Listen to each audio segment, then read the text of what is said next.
Welcome, Knicks Nation. Another beautiful Friday night. We got some action. Knicks are closing in on their next lead assistant coach. We'll talk about that. But I do got a question. Why is it that Patrick Ewing or some of the other former players can't get the job?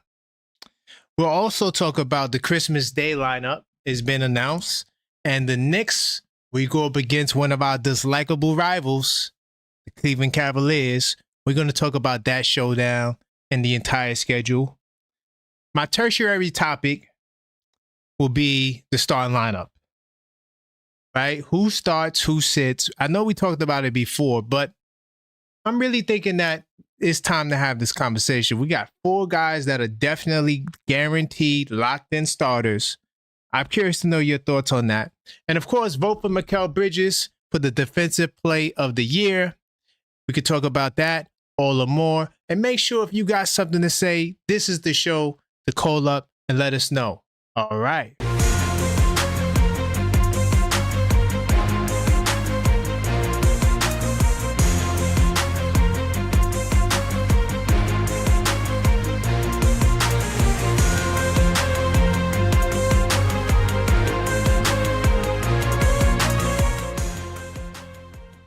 Welcome to the show. I am your host, Karan Pierre, the Objective fan, straight out of Kings County, New York City's finest. And you know the vibes, y'all. So listen, man, this is an action-packed show. As always, call-up show number 35. Numbers on the screen, 646-995-8389. I know I'm a little early. This is a little earlier start than what we used to. But right before the show started, as I'm setting up, I seen we had some action. Chris Jent is reported that he's on the verge of signing with the Knicks. And a lot of you guys know when it comes to assistant coaches, for me, it's not something that I really care about like that. Based on what I did see, what I did read, he definitely is somebody that can help with the offense. And so, yeah, but I want to give a big time salute to Crime's dad in the house early. Hey, Crime's dad, I started at a good time. So salute to you in the building. Salute to On Dios, the Superman. I see you. Salute to you, Darlene Bryant. What's going on? Good evening to you. And we do got our first caller. Hello, caller. State your name. Where you calling from? Let me call back. My phone's messed up. All right. You're always with the messed up phone. He's calling right back. Hello, Yuri, talk to me, man. What's going on? What's up, Karan? It's Yuri. Hey, man. One of those Fridays, dog days of the summer. But as always, we always have something to talk about, right? No matter what. We're not going back to the 90s. We're not talking about the 2010s. No, we're talking about right now. So I'm not sure if you posted it, but somebody posted it in the Discord that I just did. We got a new coach. Oh, you just did. We're closing in on Chris Jent. What's your thoughts on Chris Jent? How do you feel? Is he one of the guys that you wanted? What say you? So I basically researched this guy right beforehand. Okay. When it comes to assistant coaches, I don't care about that process, to tell you the truth. Because I was worried about the head coach more than anything. Right. Like I said, I knew Leon Rose and Mike Brown were going to correlate with each other to get the coaches they wanted. Right. So I had no worries about that. But, right. I like to do my research. Like you research, I like to do my research as well. Okay. What did you find? So Chris Jent, from what I found, is a team strategist, and he's for player development. Not only that, he used to be in the Knicks finals. He was on Houston, 1994 finals. Okay, he played against the Knicks that year? But he was also a Knicks, too, later in the 90s. Right. He played 3 games for the Knicks. I did see that. Don't remember him at all, though. I'm not going to lie. I'm like, Chris Jent, who the hell is that? But okay, he was there. Okay. But Chris Jent is essentially an offensive coordinator, right? So offensive coordinator. I looked him up on a basketball reference. You know what his job was, right? Yeah. So he was an offensive coordinator for the Charlotte Hornets, right? Right. But he's also worked under Mike Brown back in 07 for Cleveland. So his Yes. familiarity with Mike Brown. Yep. And he was also LeBron James' shot coach. He helped LeBron, formulate and craft his new form, which helped him become a better shooter towards the later stages of his career. I read some things too. So the shooting development, like you said, he's developing talent. He's for like spacing and ball movement. And so, it fits to what I like about it. Even though I agree, I'm not the biggest. Oh yeah, we need to get this assistant coach. I don't think the assistant coach stuff either. Yeah, I don't think that if we don't get a certain guy, we won't win a championship. I don't think that the assistant coaches is that deep. I think that you need guys that will complement what Mike Brown is trying to do, right? And can help him, utilize what he wants to do in the system. Like, so they're saying this guy, based on the offense and the schemes and the things that he can help with on that side of the ball, he's perfect. Think the team, the players as a whole, is more important than the assistant coaching. Right. But and he's worked with Mike Brown. He's a Mike Brown guy. That to me is another key, because if this is a big job, right? So you need to work with the guys that he has experience with.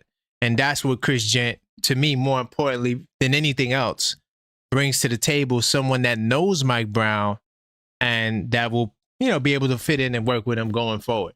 So that's why I'm happy about. And I'm also happy that this is not a front office pick.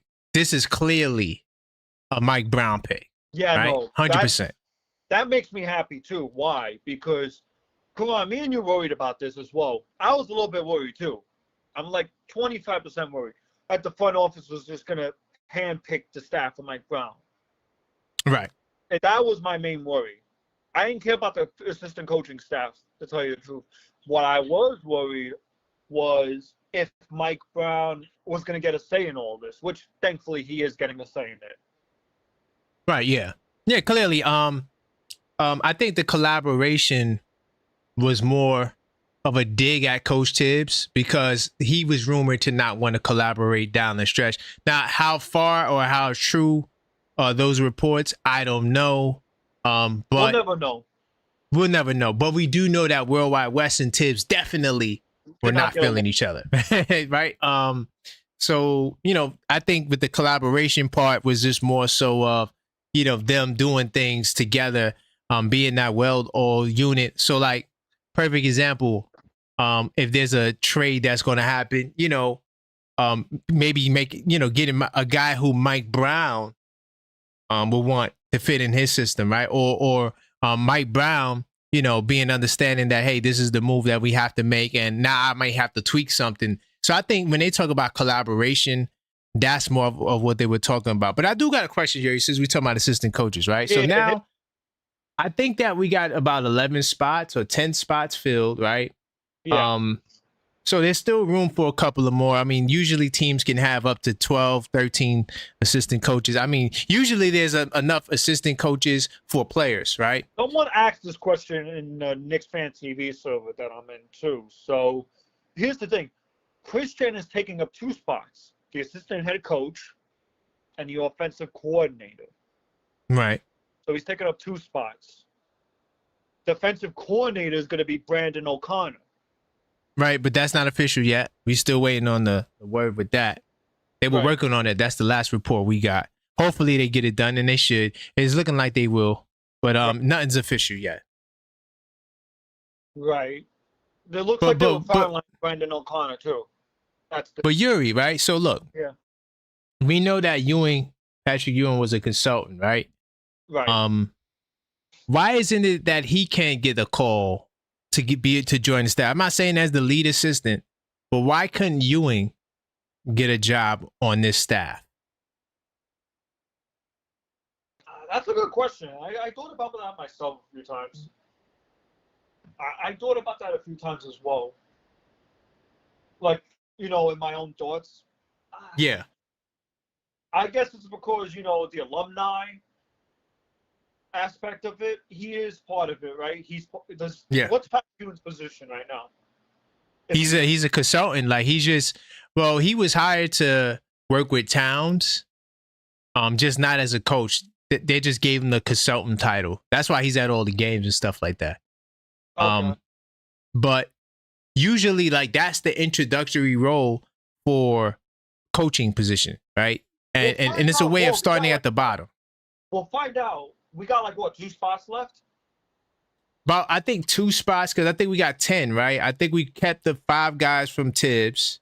Right. No, 4 guys from Tibs, right? We got 4 Dice, all right. So we got Cheeks, Bryant, Rick Brunson, and the guy that coached the Summer League, right? Mm-hmm. Right. So those are the guys. So those are the 4. Yeah. And then Chris Jent, Brandon O'Connor, hopefully. Charles Allen and Richard Faust.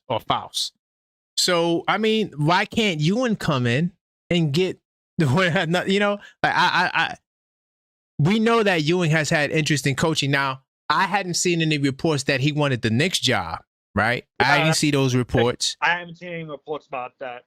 But I'm just, listen, we fans and, some of us, a lot of us go back to the 90s and even before that point in time. I'm just saying that we went on this mad scramble for an assistant coach. I think that, if Ewing is there, why not give him a job? It's not like you have anybody. And once again, I'm not saying for the elite assistant position, right? I'm just saying just give him a job on the staff as a way to show that you're kind of upgrading him. And, he's gaining in the organization. And you didn't have anybody. You would try to talk to all of these opposing teams, coaches. But, I just thought that was interesting. So that's one of the questions I want to know. Yeah, no, guys. I get the question. I definitely get it. I would like the Knicks to go more into their alumni and start promoting, but who knows? Maybe they feel comfortable where they're at. So and listen, I don't mind that. I'm not saying you have to hire him, but I just want an answer because we know the guy is there. We can't act like he's not there, right? He's there. He took the consultant job. When does he get his opportunity in New York? Fair question. It is what it is. I do want to transition. So look, we got the Christmas Day games was announced. And the Knicks, of course, we know going to be, you already know we open up every Christmas, right? So you got the Knicks and the Cavs. My take is real quick, Yuri. What? I feel as though the league got it right this year because the NFL is trying to take Christmas Day from the NBA. You noticed that, right? Oh yeah, they got 3 good games on too. They got the Cowboys and the Commanders, the Lions and the Vikings, and the Broncos in Kansas City. Right, dude, those 3 games on Christmas. I just want Knicks basketball to come. I am so sick and tired of my New York Mets sucking right now. It's not even funny. Hey man, listen, no baseball. Look, man, no baseball, no women's basketball. Yeah, we good right now. Let's see what happens. Let's give them more time, right? The playoffs are not here yet. Let's stick with the Knicks. How do you feel about the Knicks and Cavs? Do you think the NBA got it right? Because last year, who we played? Wemby? I didn't really understand that matchup. That was also a good game, too. It was a good game, but in terms of, all right, so you got the NFL breathing down your neck, right? You need to put games on that matters. The Knicks and Cavs matter. They also got the Spurs and the Thunder. That seems pretty interesting. Houston and the Lakers, KD versus LeBron. Dallas versus the Warriors, right? And then they got the T-Wolves and the Nuggets. So, I feel as though this year Christmas game slate, with us opening up the door, or open up the day, I think that this is a great response to what the NFL is trying to do. I think so too. I'm going to tell you why it's a good response.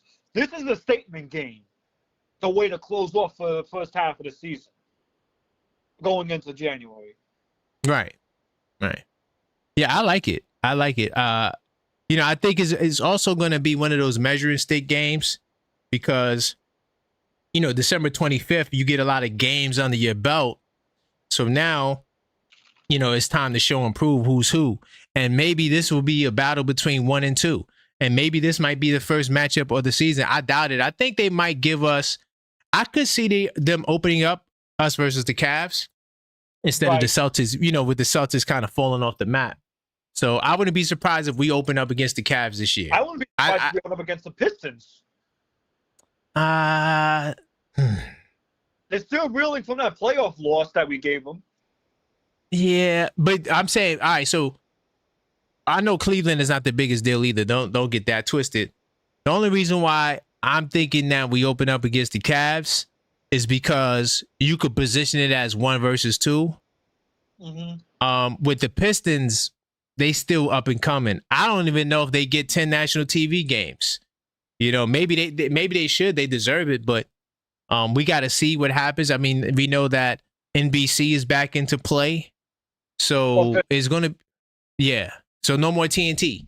Yeah. So there's going to be a lot more games on national TV. So, hey, I mean, we'll see. I'm not against it. We hardcore fans. Any of the top teams in the East, we going to watch. I'm just thinking about it from, okay, clicks and views, right? Clicks and views. Why does this game matter? And I would think that a Knicks-Cavaliers game matters more than probably any other matchup in the East right now. Because those other teams are young and coming, and maybe this will be their year to really make a name for themselves. Right. Yep. Yeah, I understand what you mean. Thing I want to talk about with you, actually. Yeah, go ahead. This is a question I got for you, Corin. Yeah, let's go. I know you watched Knicks Fans TV's interview with just McBride, right? Did you not? No, I didn't catch that. What did I miss? So I'm gonna tell you a quote. I talked about this on Deuce earlier today. I'm going to tell you a quote that Deuce said.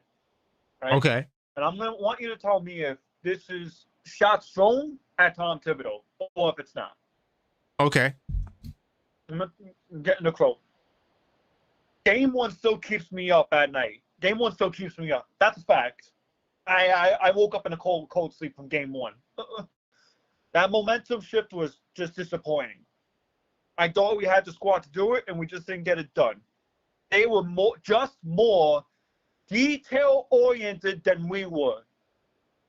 It was a tough flight home for sure.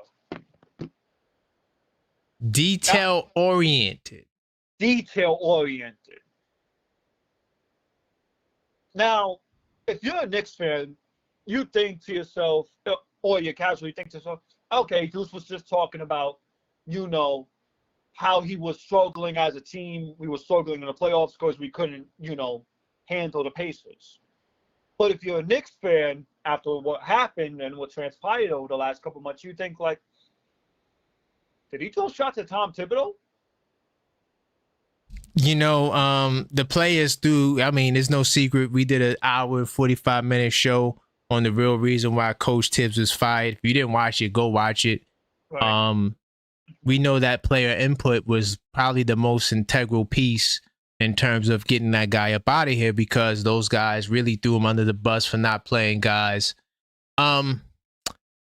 It could be a shot, but you think that was a reach for me to say? It might also be a reach too because Deuce is, these guys, the NBA guys are they're really good in media trained, right? So right. Most of the time, guys are just trying to get through an interview. They're not as outspoken like that. Right. So I don't know if Deuce was taking the shot at Tibs, so to speak, but I wouldn't be surprised if that was the case. But I also could see it as in Rick Carlisle's a really good coach too. So, it could be just, they had our number, right? Right. I think that based on Deuce's personality, I don't think you could for surely say that he was taking a dig at Coach Tibs because most of those guys they don't get down like that, right? Right. If it was Draymond Green, okay, yeah, it's a dig, right? I think that also matters too. So that's what everybody was going crazy over Deuce's statement. Yeah, because CP uploaded a highlight of it, and got a lot of people saying like, was Deuce actually throwing shots at Tom Thibodeau? Meanwhile, that Indiana series, regardless of people talking about it or not, my own personal take was that Game 1 sealed the series. Regardless, there was no coming back, especially after you lost Game 2 at home. Yeah, that's the series right then and there. I know you won. Yeah.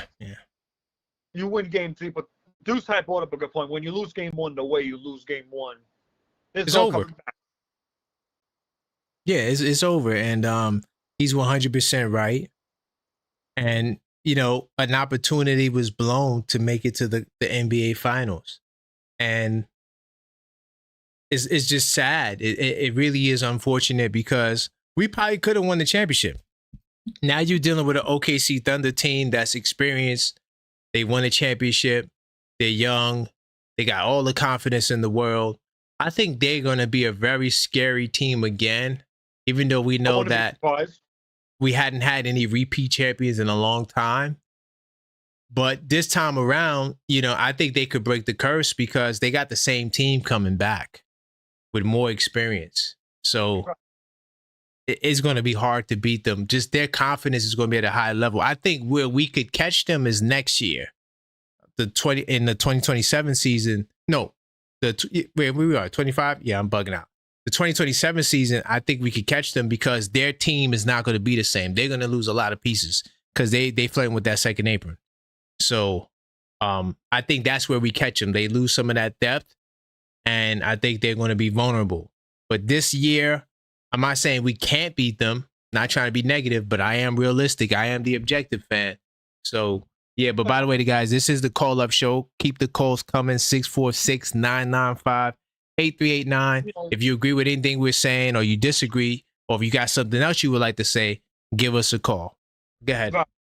Yeah, no, definitely. Yeah, no, I figured I'd let you know about that. You gave me a pair question. I figured I owe you a pair question. Now, Nick Yak brought up a point I was going to get up to. Mitch. Oh, Lord. Say it. Extend Mitchell Robinson. Okay. Let me cook, because I know we have a certain caller that I like to call up every now and then about Mitch. Okay. Extend Mitchell Robinson. Okay. Reason number one. Oh, you got your reason. Go ahead. Reason number one. The man's been with you since 2018, 2019, since he was drafted. He was with you since the David Fitzgerald era. The guy, reason number two, the guy does the dirty work, and he's the defensive anchor of our team. Right? Reason number two, I don't care if he's injury prone. The man still plays good defense. And I believe the reason he was injury prone is because he was doing all the dirty work. Okay. Being out of position, trying to fight for a rebound. Reason number four, he's improved so far on being the defensive anchor. Reason number five, he's our bad guy. He's our dog. And I feel like we don't appreciate Mitchell Robinson enough as it is. Everyone's like, yo, we got Mikal. Mikal's cool with the midi and stuff. Yo, we got JB on the other side. JB with the three-pointers, captain. We got Josh Hart, hustle man, 24/7, man who drinks breast milk and friggin' eats breast ice cream. Who else am I missing? Oh, yeah, we got Deuce McBride. Mini Deuce. Okay. We always focus on the players, right? That we have in front of us. We don't appreciate who truly was with us from the dark ages. Mitch is one of those players. Well, you do understand, Yuri, that there is no such thing as loyalty in basketball, right? I understand. Okay. I understand So your first reasoning is kind of like, I don't think that is a solid reason because guys get traded all the time. Guys leave teams all the time. So I don't think that reason just in itself that he's been here since 2019, I don't think that that reason. I wouldn't even use that as a reason, if you ask me. But go ahead. But all I'm trying to say is that we got all these new players, right? Every single one of them that came onto this team, like the new toy soldiers, I called them. Meanwhile, Mitch gets left out. I'm not trying to say loyalty. I know loyalty doesn't exist in the NBA, and I feel like that's a fact. We can all agree with that. Loyalty doesn't exist, right? But yep. I feel like if the Knicks don't lock up Mitch now, we're all going to be crying like we do when Isaiah Hartenstein left. Yeah, sure, really? Isaiah got the bag. All respect to him. But Mitch is vital to our team. That's all I'm saying. So, being that Mitch is so vital to our team, here is the issue. How much you going to pay him? Because your first problem is we don't know if he's a starter or if he's a bench guy. That matters in salary. Starters get a certain level of pay. Bench guys get a certain level of pay. So what are you going to pay him? Knowing that our apron situation is what it is. Right. And, we've been very calculated up to this point thus far to avoid it. So how much do you pay him? His maximum, by the way, is 4 years, 78 for the record. 4 years, 78 is his max. So what do you pay him? So shout out to Leon Rose and World Wide West for, doing the math. You know what I mean? Staying under the second apron as much as possible. Right. Nick Yak has an offer in the chat. He would offer Mitch 2 years, 37 mil, plus this year's 13 mil is 50 million over the next 2 years. 16.5 per year is more than fair if Mitch would take it. 16.5 million. And you see, and that's another thing you said, if Mitch were to take it. And that is a big if. So look, in 26, 27, we know we got the $15 million in space.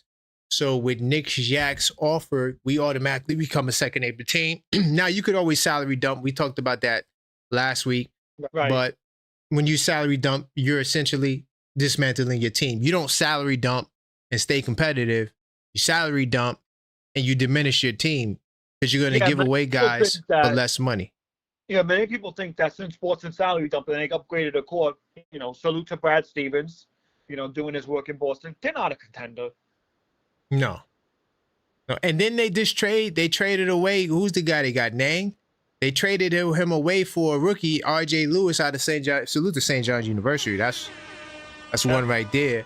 But that kid never even been in the NBA. So you gave up KP for Yang, then you give up Nang, you get RJ Lewis. So you pretty much just gave away, one of your core piece to your championship run. The Boston Celtics are not going to be a good team this year. They'd be lucky if they make it to the play. Listen, if they make it to the playoffs, great job. It's going to be very difficult. I know they got my man Chris Boucher. Hold on. I know they got my man Chris Boucher. A lot of y'all remember I said that's the guy I wanted the Knicks to sign. Well, guess what? He got signed by the Boston Celtics. Let me show y'all. For the minimum, right? He got the minimum. See that right there? The cap hit, the 2.2? He got the minimum. So it wasn't a salary thing. What it might have been was an opportunity thing because more than likely he's going to start for the Boston Celtics. I will do an unfiltered thought on this tonight. Yeah, I'm going to do an unfiltered thought on that. I'm a black out. But to bring it back to us and where we are on the Knicks side of things, Mitchell Robinson, I mean, that offer to me, I don't got a problem. Like, I'm not somebody, first off, me personally, I don't knock people getting paid, right? Yeah, me neither. I think you're paid what you're worth. And you're worth what somebody's willing to give you. So this is the problem that Grimes and those guys are having, right? So if Philadelphia would have came out and gave Grimes $20 million a year for 4 years, I'm not tripping off of that. He got what he was worth. I'm a very practical, concrete dude, right? I don't believe in the prediction world where what we think matters, and then when something in reality contradicts what we thought should happen, now what happened, there's something wrong with what we happened. Thus, the team underachieved. Thus the team, no, your prediction was wrong. The record is what it is. You are what your record is. So if Mitch can get the $16 million, I'm not mad at it because that's a standard for a backup center, right? And Right. you know, I don't have an issue with that, right? But maybe Mitch may have an issue with that, and maybe that's the reason why the deal wasn't done. Because I'm telling you right now, we're already past August 5th, meaning that, and here's a key thing that you Mitchell Robinson supporters got to understand that if the Knicks were to extend him now, he will not be tradable this year. And I don't see a world where Leon Rose wants to limit his flexibility. I could be wrong, but I wouldn't be surprised if, like, I'm not sure if you said it last week. Somebody said last week, because I was listening to that show, but someone said they wouldn't be surprised if Mitch was traded. And you said that, okay. I wouldn't. And I'm leaning more towards it because I just don't see a world where the Knicks go in locked into anybody. I don't think they want that restriction. I think that they will want to maintain that flexibility just in case they have to make a midseason move. What say you guys, and to all the Mitchell Robinson supporters? And by the way, keep the calls coming, 646-995-8389. What do you got to say to that, though, Yuri?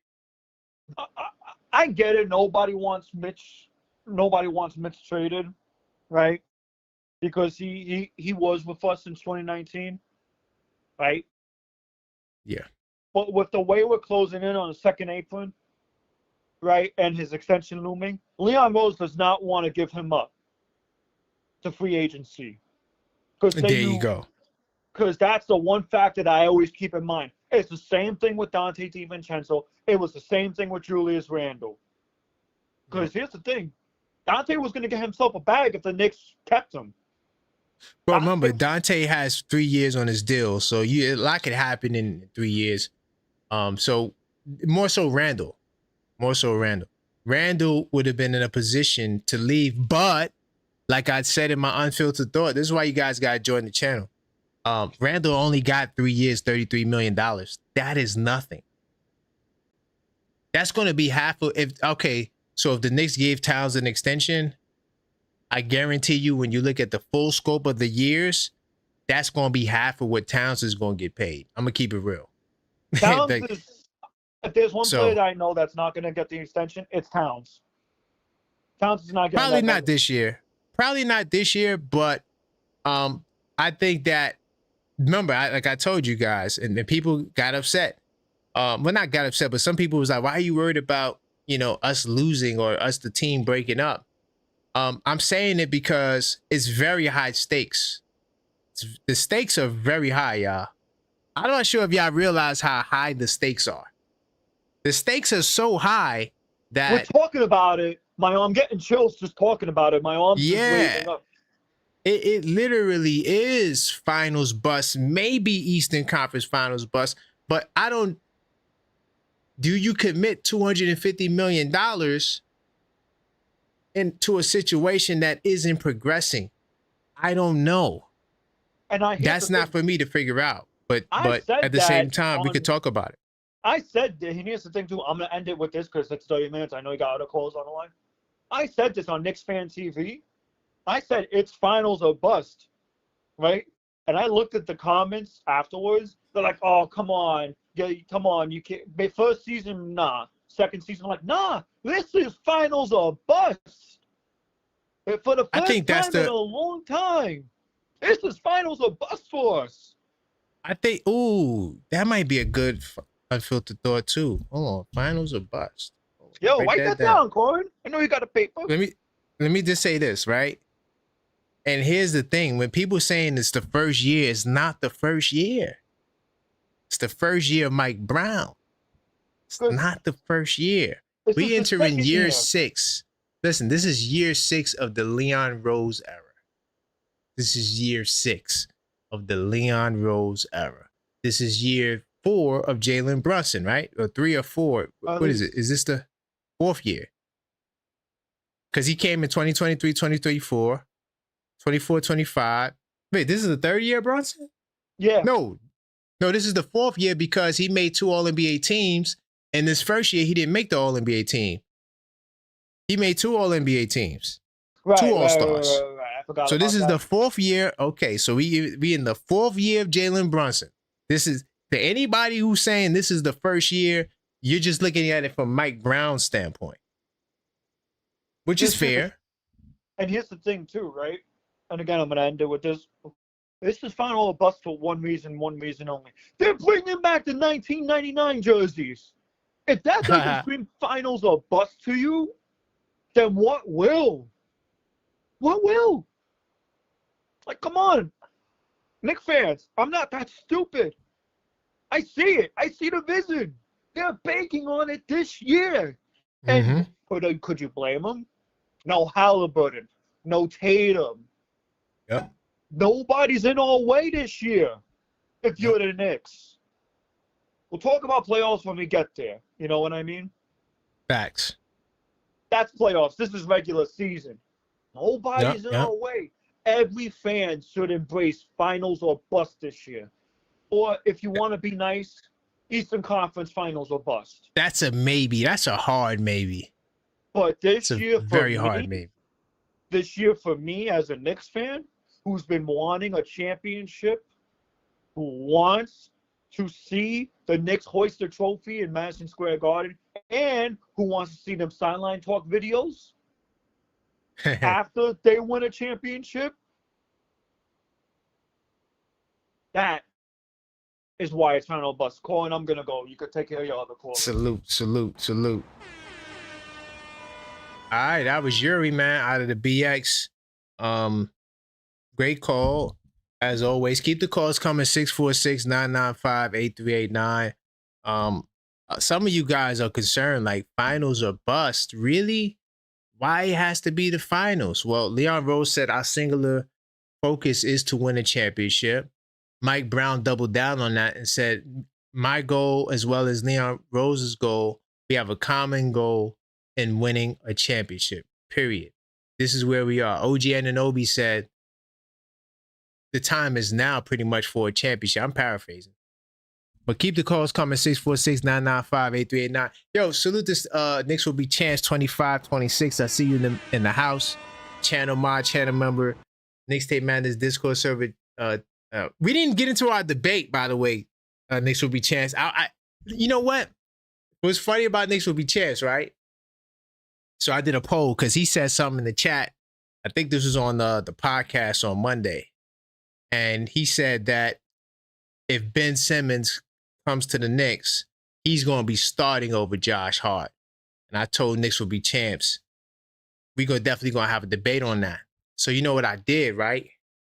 I took a picture of the poll because I created a poll on it. Will Ben Simmons start over Josh Hart? Put it like this. It was a landslide. The majority of you guys was like, hell no, Ben Simmons is not starting. So I took a screenshot of that poll and put it in the Discord, and Knicks will be champs. You kind of ducked the smoke. Knicks will be champs just a little bit. Just a little bit. Salute to Nick Shack. Top 10. That nobody's so much better offensively because nobody better defensively at all. I'm sure you're talking about, but cool. Too much room for error changing systems like this. Hey, man.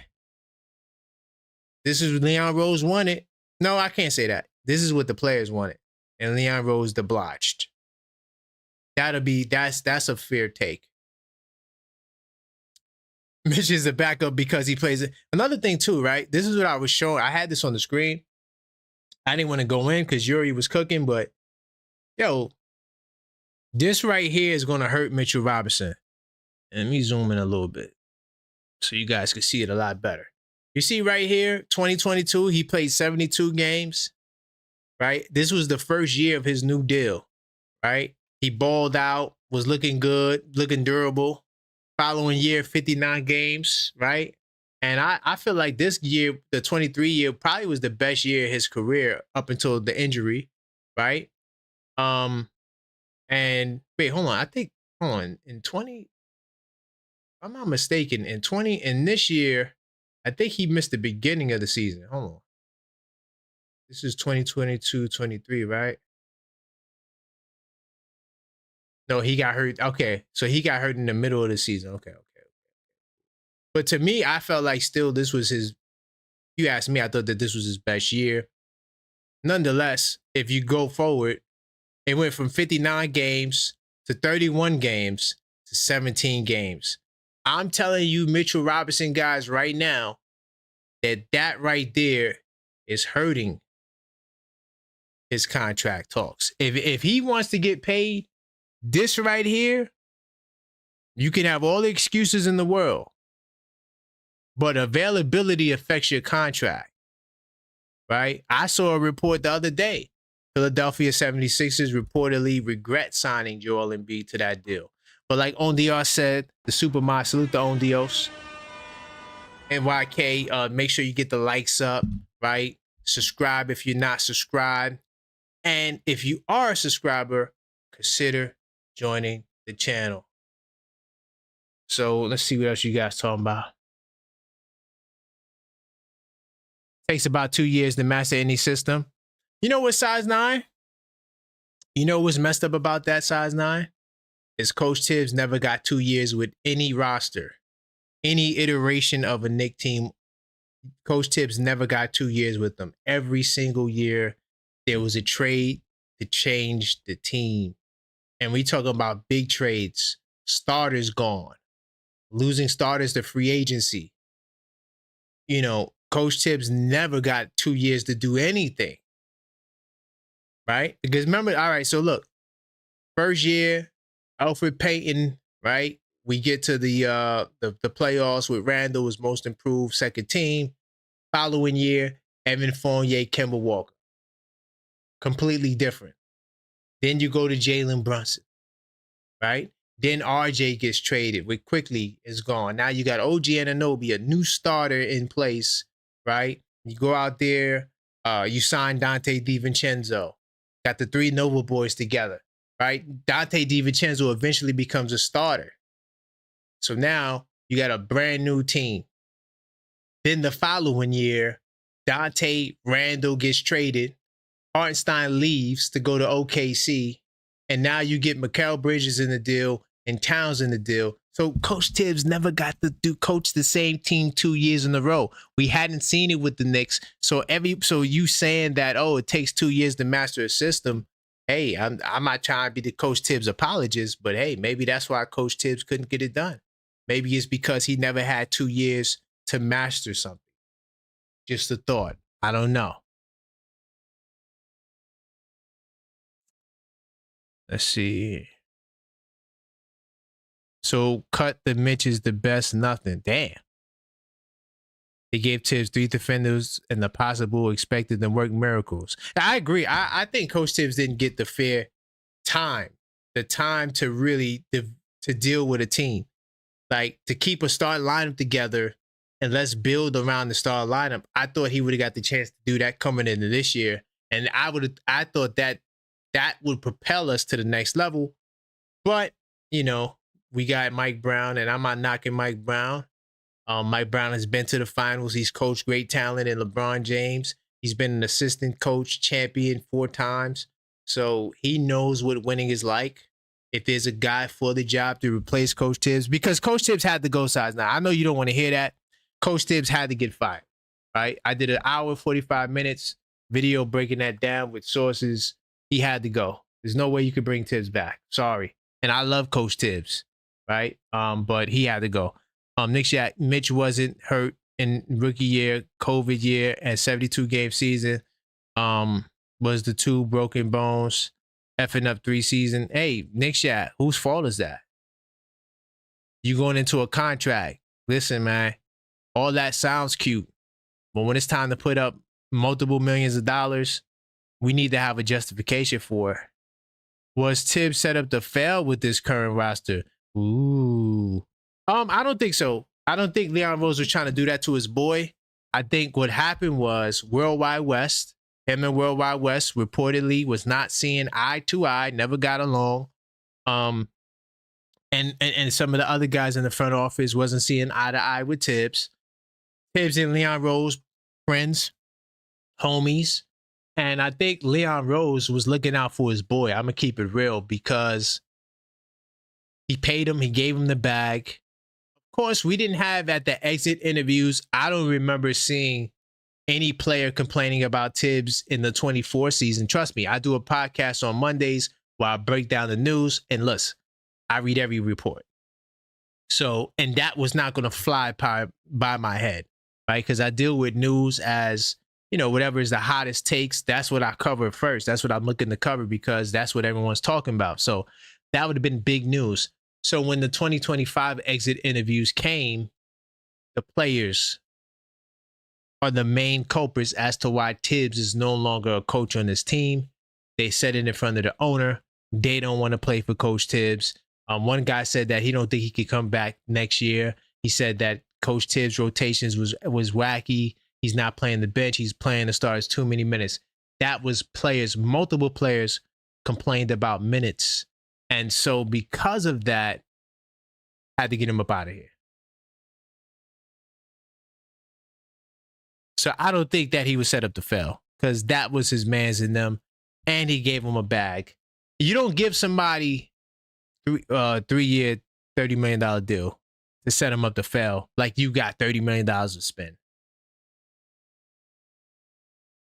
As I said, that's why Dolan came to Hook Porty's locker room. That's possible. Ooh, Shaz9 says it started with trading Randall. Tiz wasn't with that. Possibly. I know for a fact, though. This is what I know for a fact. Well, I can't say for a fact. I'm going to say what I strongly believe. I strongly believe that Coach Tiz was not feeling none of those bench dudes besides Landry Shamet, Mitchell Robinson, and Precious before the guys got back, right? I don't think that besides those guys, and of course Deuce McBride, but I don't think that Coach Tibbs was feeling any of the young guys, right? And that's why he didn't play them. That's why he even went with Derico Sims over Ariel, which made no sense to me. When you could clearly see that Ariel is a better player than Sims all around. Right. Knicks will be champs. I think that's what it is. And like I said, we did the hour and 45-minute video talking about it. I think that Leon Rose and Tibbs didn't see eye to eye with the roster. And I think that this might have been the first time that was the case because the only other time we heard that Tibbs had a problem was with the Cam Reddish trade, which we also covered.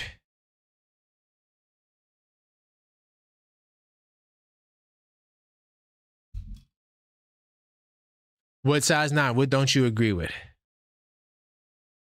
Sims is a better player than who? Ariel? What number? Okay, all right. So you said numbers, right? So listen, if you're going to come up with some advanced metric of, oh yeah, Jericho Sims protected the basket better than any big guy. I mean, listen, man, I don't care about none of that. This is what my eye test is seeing. And we also going to pull up with the numbers. Since you brought up the numbers, let's just look at the numbers, right? And if you want, we could go per 36. I'm not even going to go there because Jericho Sims played 35 games. Ariel played 25. I mean, it's less of a sample size. Sims played 2 more minutes. So, I mean, Ariel in 2 less minutes averaged more points, okay, which is crazy. Sims had more rebounds, right? Sims did shoot better from the field, but let's go per 36. Because when guys don't get minutes, usually you go per 36. So he says that Sims' numbers is better than Ariel's. Okay.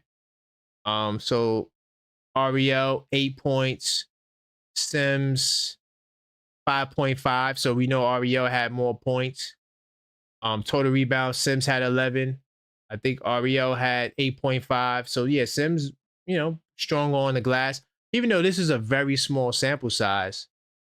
So if you want to give Sims the rebounds, Ariel the points, I think that Ariel to me was more polished than Jericho Sims. Also, he averaged more blocks, right? Than not to say blocks is the end all be all, but the reason why I think that Ariel is better than Sims, to take it even away from stats. I mean, these are some of the stats if you want to look at it. I think that Ariel, one, wasn't scared to shoot the ball, was a threat in pick and roll. Sims did a good job of, guarding the paint, but I felt like Ariel could have did the same thing. Remember, Ariel's a rookie. He gave Sims 39 games, 5 starts. Imagine if you would have gave Ariel 15 more games to develop his confidence, right? I think that would have been a better fit for Ariel. Because Ariel clearly a more polished basketball player. Like, if Jericho Sims is setting a screen, it's so easy to defend that because Sims is never going to be a threat to score, right? He's never going to be a threat to score. So, I don't know. But keep the calls coming, guys. 646-995-8389. This is the Call Up Show. I know Size 9 going to go in the chat. Between Size 9 and Knicks will be champs, we could be here all night in the chat. But I do want to get some more calls. We got some cool topics. The Knicks are closing in on their associate head coach, Chris Jent. We also could talk about start lineup, who starts, who sits. We got the Christmas Day matchups, right? Knicks get the Cavs in this battle against the NFL for Christmas Day supremacy. Who will own the day? It's a shame that, the NFL is trying to do that when they got Thanksgiving on lock. And by the way, guys, hopefully you guys voted for Mikal Bridges to get the Defensive Player of the Year. And that was the block on Tatum. That was what's being voted upon among some others. I think Wemby has a play on there. Honestly, I didn't even care to look at some of the other plays. I just went there to go vote for Mikal. Because, we always support the Knicks no matter what. Salute to HRM. I see you in the building, HRM. Tell me, what do you think about Chris Jent? What doom and gloom? Who has doom and gloom? Who has the doom and gloom, HRM? Please let me know. If you talk about Size 9, I agree with you.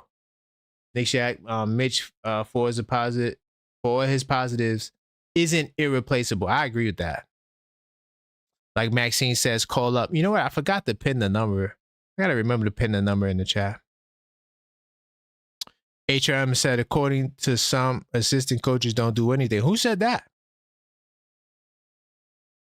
Who said that? I said that I don't know if I don't know how to judge an assistant coach. There is no metric to judge it. Only thing we can know about assistant coach is what they tell us. With a head coach, you have a record, right? They talk to the press, right? We see what they say. Things are reported. There's no reports on assistant coach except for usually when it's time to hire them, and then you can see what their qualities are. I looked up with some of the things that Chris Jent has done. He helped LeBron James craft his shot. He's worked to develop young talent, right? He's also an offensive-minded guy. He will possibly be the lead offensive guy, helping Mike Brown establish that system. So, I mean, who said that assistant coaches mean nothing? I just don't think there's no way to quantify who's a good assistant coach. And I don't think that if you don't get a certain assistant coach, you can't win a championship. But whoever said that assistant coaches don't matter, they're wilding. They do matter.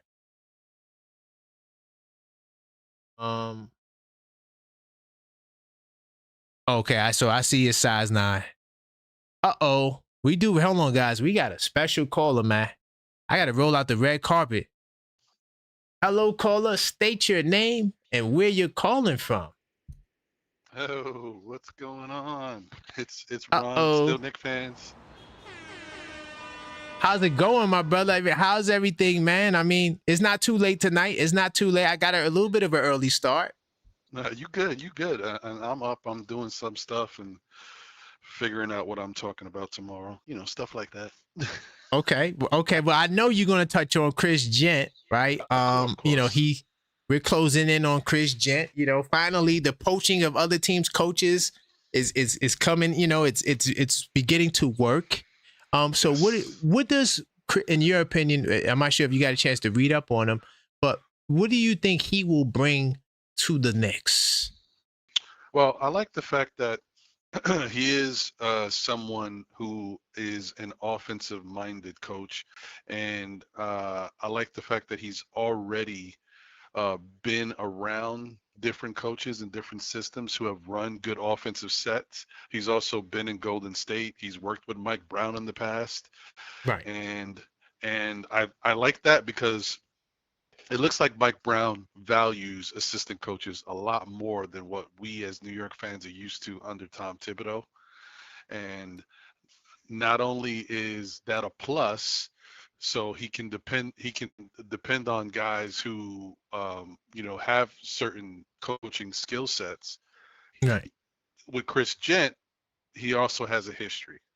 So that makes me feel even more comfortable with it because it's not like, there's this offensive coach that's being hired that he doesn't have a rapport with. So I like that. Yes. Yeah, and I agree wholeheartedly. I said the same thing earlier. That Mike Brown being able to assemble his own kind of coaching roster, I think that that's definitely a major key here. And this guy here represents that, his autonomy in order to do that. And like you said, the history is going to help him be able to run the show the way he feels like he, not to say that he's going to run it like they did in Cleveland together, but he knows him, right? So Hmm. you don't got to build that first relationship. Oh, I don't know the guy, which is why I think this is actually a good hire, right? It's good to have somebody you know. Whereas I'm not sure, was Johnny Bryant the lead assistant when he was there, or was he just the guy, In Cleveland, you just mean? in New York with Tibs? Was he the lead assistant? Yes, he was. He was. Okay, Hmm. cool. Versus, because I know Johnny was a front office guy, right? Hmm. He wasn't Tibbs's guy, so No. um, I think that this is definitely going to be a plus for Mike Brown. But I do got a question though, Ron. Like, Hmm. so we know we got the great salute to the great Patrick Ewing Hmm. sitting there as a consultant, right? And we knew that there was a mad scramble. And I think you kind of covered in your answer why there was a mad scramble. Mike Brown really values the assistant coaching search, and I Right. respect that. But right now, we have approximately 9 or 10 assistant coaches, right? Why can't we give the great Patrick Ewing a job on the staff? Can't we do that, Ron? Well, I think the thing is the Knicks have found a way to give Patrick Ewing the best of both worlds for now. And we don't really know, we don't even know what Patrick Ewing wants to do. Like, where's his heart at? Because Good point. he has tried the coaching thing. He coached at Georgetown. It started off good, but then once he got into injuries, things didn't work out. And then instead of people really understanding that he was running a good system there before he ran into injuries and loss of some talent, Right. they started to blame him, and that might have soured him a little bit. Don't know. Okay. Plus, he's never really gotten a good shake in the NBA. He did have the assistant coaching gig with Orlando at one point, but that's all Right. he's really been able to obtain. So we don't know where his head is.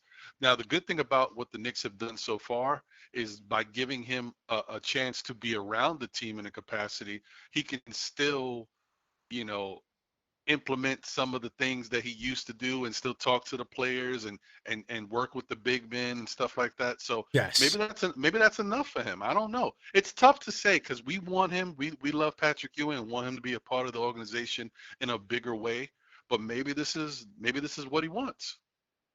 And you know what? To add to what you're saying, even though I want Ewan to get the job, I think that there's a lot of clear reasons why he doesn't get it. Like you said, one, Mike Brown, very calculated, knows what he wants on his staff, and he plans on using these guys, right?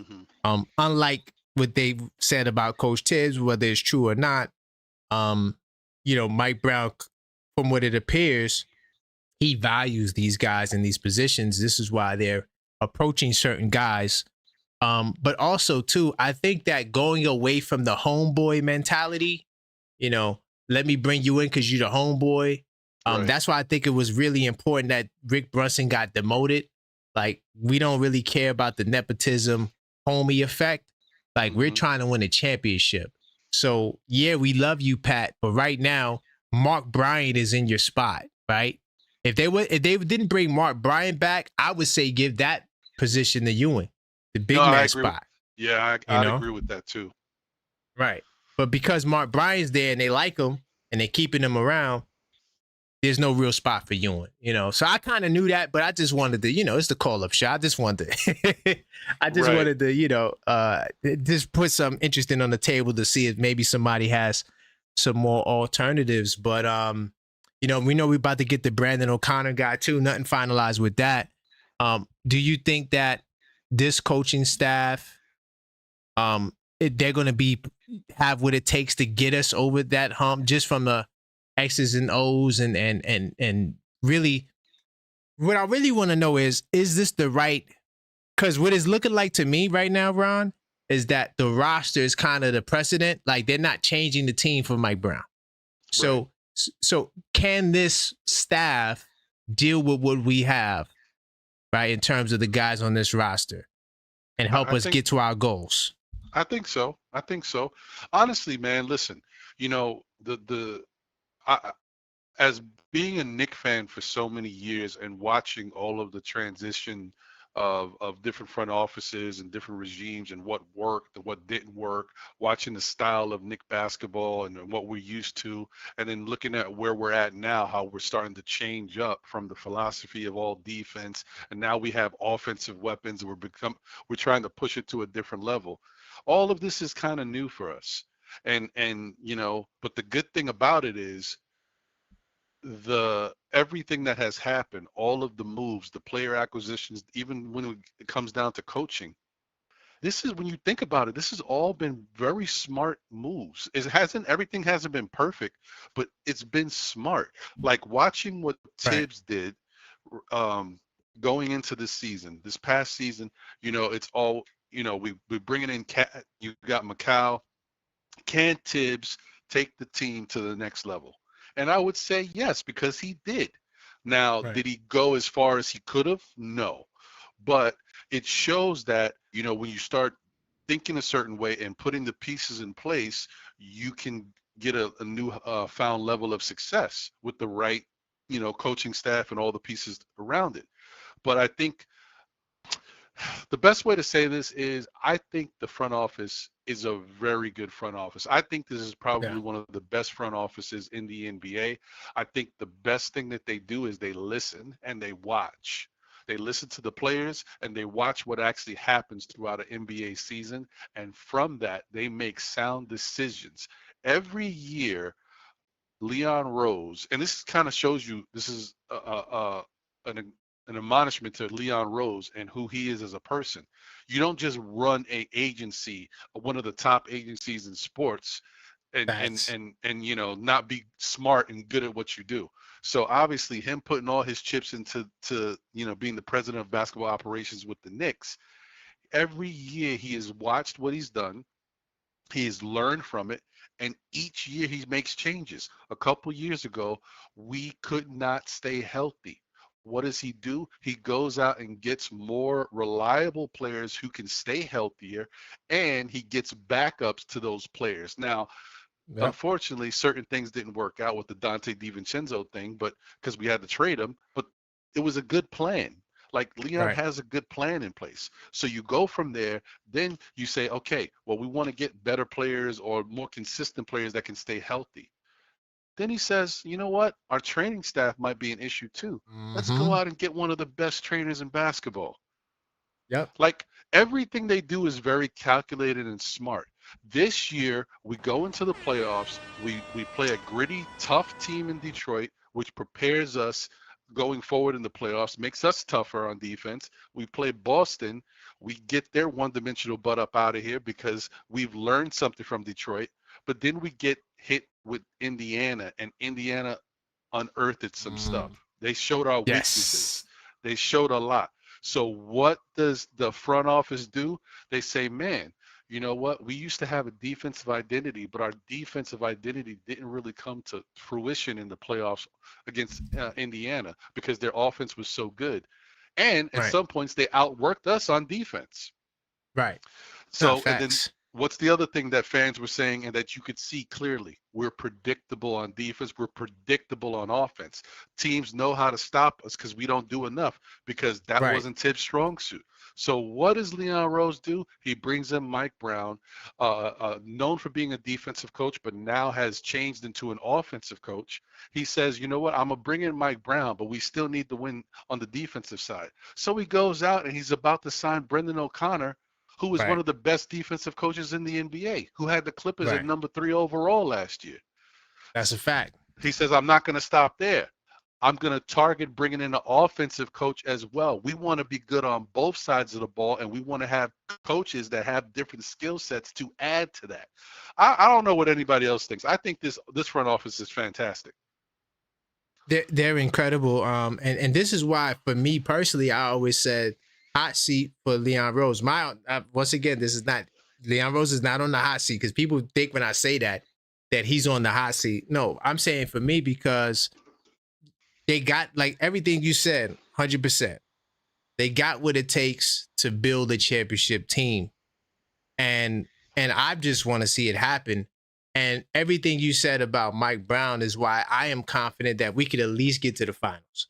I wouldn't say championship or bust. I don't think that's fair, especially when you know you're dealing with the West Coast and them OKC Thunder. They look like they might break that whole 1 year championship run thing. I think I could see them, being the favorites to win it again this year because they got the same team. They're going to be better, confident, all that good stuff. I think where we would catch them would be trying to hold on, get to the finals, and then catch them next year because next year, that team is going to be way different because now we're talking about second apron and they're a small market team. So this is why I think the finals is important. And to bring it back to what you said about Mike Brown, he's someone that been to the finals. He's coached great players. He's been around greatness. He's been around success. He knows what success entails. And the fact that this team is already a good team, right? And a really good team. And now he doesn't even people think he needs to be an upgrade. And a lot of the Tips people always say, oh, well, he's not an upgrade. I don't think that that's necessarily what needed to win a championship. Like when Steve Kerr took over for Mark Jackson, could you say Steve Kerr was a better coach than Mark Jackson? You know what I'm saying? Like this is his first time ever coaching. It's just that, that team was ready. It was prime. Mark prepared them. They were getting better every year. So Steve comes in with just a different, talking, of course, different system, but more so different mindset, right? Different way of preparing the guys. And sometimes that's all you need to get to the next level. It's not necessarily just all X and O's, right? It's communication, right? Maybe just talking to the players, right? Making the players feel heard, playing them less minutes. These are things that Tibbs could have did, but it took someone else to come in to do it. And now that takes us over the top. So yeah, great stuff. I mean, I'm happy. And you said a lot of good things about, the assistant coach and staff. I mean, I think that, really good takes. Did you see the Christmas Day schedule? Was released? I see we're going to play Cleveland on Christmas Day.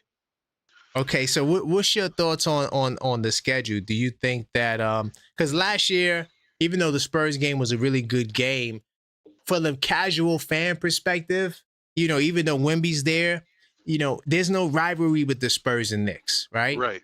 I think that them trying to match up rivalries and trying to match up stars against each other, I think that this Christmas Day, just from a casual names perspective, I love what they're doing. And because the NFL is trying to take over the day.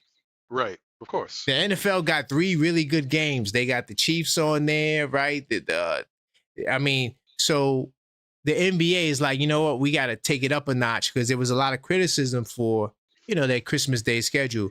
What's your thoughts on the NBA? Do you think that they will be able to, ward off the NFL and with us starting off the day? Yeah, I think so. I mean, because historically, certain things are just you're used to that. Like Christmas Day is basketball day. Right. It's in the past it was always about the great matchups because there was fantastic matchups, but lately Bingo. sometimes they kind of got a little crazy lately. But Yeah. yeah, Yeah. hopefully they can get back to that with having good, meaningful matchups. First off, the fact that the Knicks and and and that's also a very smart thing because they know Boston's struggling. Tatum's going to be Right. hurt. He probably ain't going to be ready by then. Mm-hmm. Indiana is probably going to be without Halliburton throughout that time too. So they're Right. thinking like, what's a good matchup? Knicks and Cavs look like One those are and going to be two. the top two teams. Yeah, so it makes sense. I like what they're doing. Oh, one other Smart. thing I just wanted to say real quick about the coaching thing Yeah. Go ahead. Oh because yeah, my fault. no, Go it's check. fine. Yeah. It's just because I was thinking it's a little bit of a knock on the Knicks too. I like it. I like the fact that the Knicks not only did they say we have a plan, we want to get an offensive coach, we want to get a defensive coach, but we're going to go for the best. Even if we don't get them, we're still going to target them. You never Right. know what can happen. I like that. I like that. That's a Yeah. good look. I wasn't mad at that either. The only reason why I criticized it was because I felt like you got Mark. I ain't gonna lie, I was being loyal to the Nick, brand, the Nick side of things, and I felt like they should have reached out to some more Knicks guys. But Hmm. screw that, because we're trying to win a championship, and I think the homeboy management is really what messed us up in the past, where we just Hmm. focused on bringing in guys that are Knicks. No, Right. let's get the Right. best guys available. So yes, you're 100% on the money, but that was my only take with the whole. I get it. Like you're right. Try to get the best. If you get told a million times, at least you're working your way from the top down from what you're trying to do, or what Mike Brown's trying to do. So Right, because yeah, if you think about it, it took us a little while to get here and to watch the front office get this mentality because they were trying to start like a standard front office, develop talent, right, see what you got, continue to incorporate, pieces into it until you're ready to make that transition to a championship contending team where you have to add big pieces. The first piece was Jalen Brunson. Obviously, they felt really good about him. We needed to know who he was, and he showed us.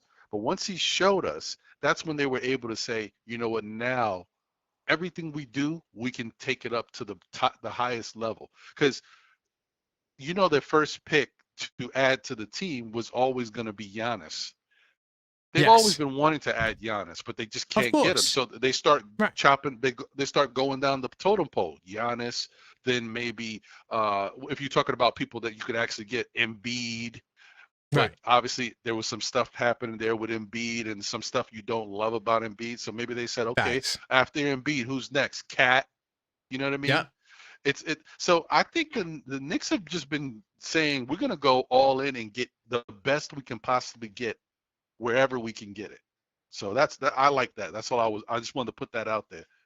No, and to add to that last part, it's like, so we're gonna start from the top down, and that's how we get great alternatives. So that's how you get a cat, Mhm. right? You don't Mhm. start at cat or below cat like back in the days, we'll go get a guy like an Amari Stoudemire, for example. Salute to Amari Stoudemire. No knock on Amari Stoudemire. But he wasn't in his prime and he wasn't 100% healthy. So now we're like, no, screw that. We're going to try to get even if it's like impossible. Let's start at Giannis, work our way down, land on Towns. Okay, we can Exactly. take that. Exactly. And it's a beautiful thing, man. I really think that the front office is they're brilliant, and I'm holding them to a high standard. And I think that it's a shame that he doesn't get in the runner up at least for GM of the year. I don't Mhm. understand it, but hey, and listen, we haven't even got to the second apron yet, and Right. we built what we've built like this literally below the lines, and he doesn't get the credit. He doesn't. And all of that really, I think around the league, the people that are in power know what a good job, what a great job the New York front office has been doing. Oh But it's yeah, just oh about yeah, it's about wins, right? It's about wins. When you put up those big numbers, those 60-win seasons and stuff, those are the guys who get recognized. Yeah. Even though, I mean, yeah, okay, but I might even gonna knock him. But okay, cool. Yeah, no, good stuff. No, good stuff. I should have asked before you was done with the coaching, but I think we talked about this before. But this would be my last question, unless you have something else you want to bring to the table. No, But you're good. because like it's the dog days of summer, but who starts or who sits? Do we even need to change the start lineup? Because there's every other day there's debates on the start lineup, right? Who should start? Who they should, of course, if they sign somebody, should that player start? I think we know for sure the 4 guys that are definitely starting are the 4 guys that's paid the big bucks. Mikel, OG, 4, yeah. Russ, yeah, those guys. There's no debates anymore. There's no thoughts. Listen, if there was a thought or inkling, man, it's been wiped out. So who do you want to see get the last spot? I know we might have spoke about it before, but maybe things have changed where we are. But especially with Mike Brown's system, right? He wants to pick up the pace, now you got this other offensive coordinator coming in who values passing and shooters, getting shooters open shots. So who do you want to start? Well, actually, someone in the chat on another show made me think about this, and what they said swayed me. So I've changed my thought. I mean, I'm in the minority with who I want to start, but I also feel differently about the whole idea. So I want Deuce to start. Oh, let's right? go. I want Deuce to start, and a lot of people are like, well, I mean, if you put Deuce in the starting lineup, you have such a small backcourt because Deuce is like what 6'2", whatever, Right. 6'3", maybe, if that. But my Right. whole thing is Deuce is a better offensive player than has the ability to be a better offensive player than Josh Hart. He Right. is a better all-around defender than Josh Hart. That's a big fact. He's got a really long 6'9", 6'10" wingspan. So even though he is shorter than a lot of guys, he can make up for that with his long arms. Facts. And I just think that he gives them a level of versatility that they didn't really have a chance to tap into. If anything, whenever you saw Deuce in the game in starting minutes, it's because he was replacing Brunson, especially when Brunson was out those 15 games. So I like the idea of having him with Brunson to start it off. It still gives you that level of 5 out. And you don't lose a lot on defense. If anything, you get better defensively in the backcourt. And that's, man, yo, Ron, this is what I've been trying to tell people for the longest now. I'm with you, right? If we had to make a change, like, oh, we got to give it anything Tibs did, we got to tweak it. The only tweak that makes sense to me, realistically, is Deuce. And here's another thing to add to what you're saying. Deuce, the size thing don't matter because Deuce is going to be guarding point guards. Brunson, his assignment doesn't change. He's still going to have to guard Dyson Daniels and all these other guys, no matter who starts. No matter who starts, Brunson is the guy who's guarding the 2. I don't think people realize that.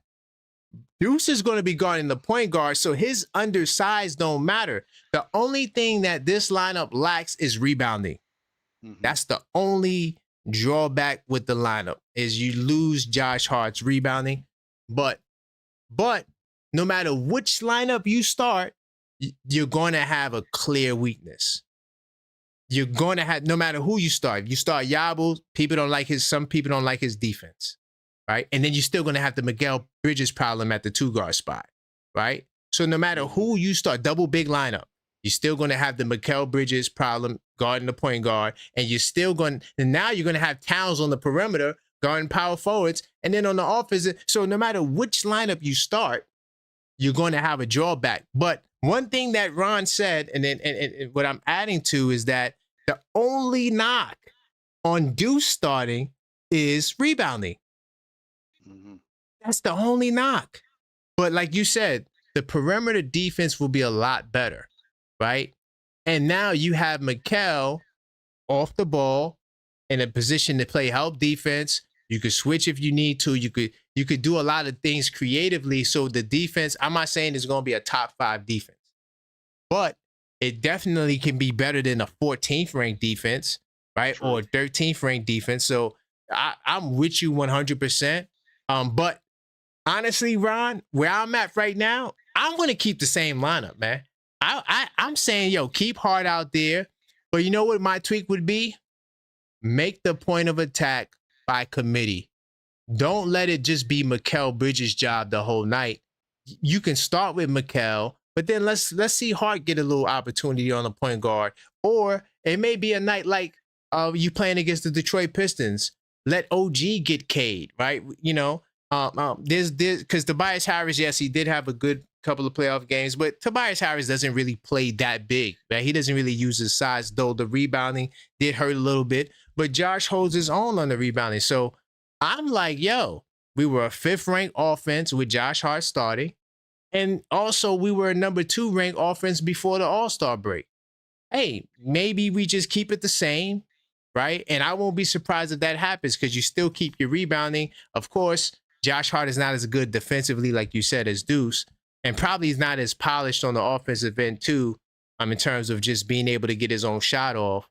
But you know, Josh Hart is going to give you the glass, right? So I think though, Ron, between those two guys, I don't want to see nobody else in the starting lineup based on everything you said, you know. And I know the chat going to disagree with us, you know, especially when you say Deuce. No, but see, here's the thing. I want Deuce to be the starter, but as I told you, somebody in the chat kind of swayed me. And this is how they swayed me, bro.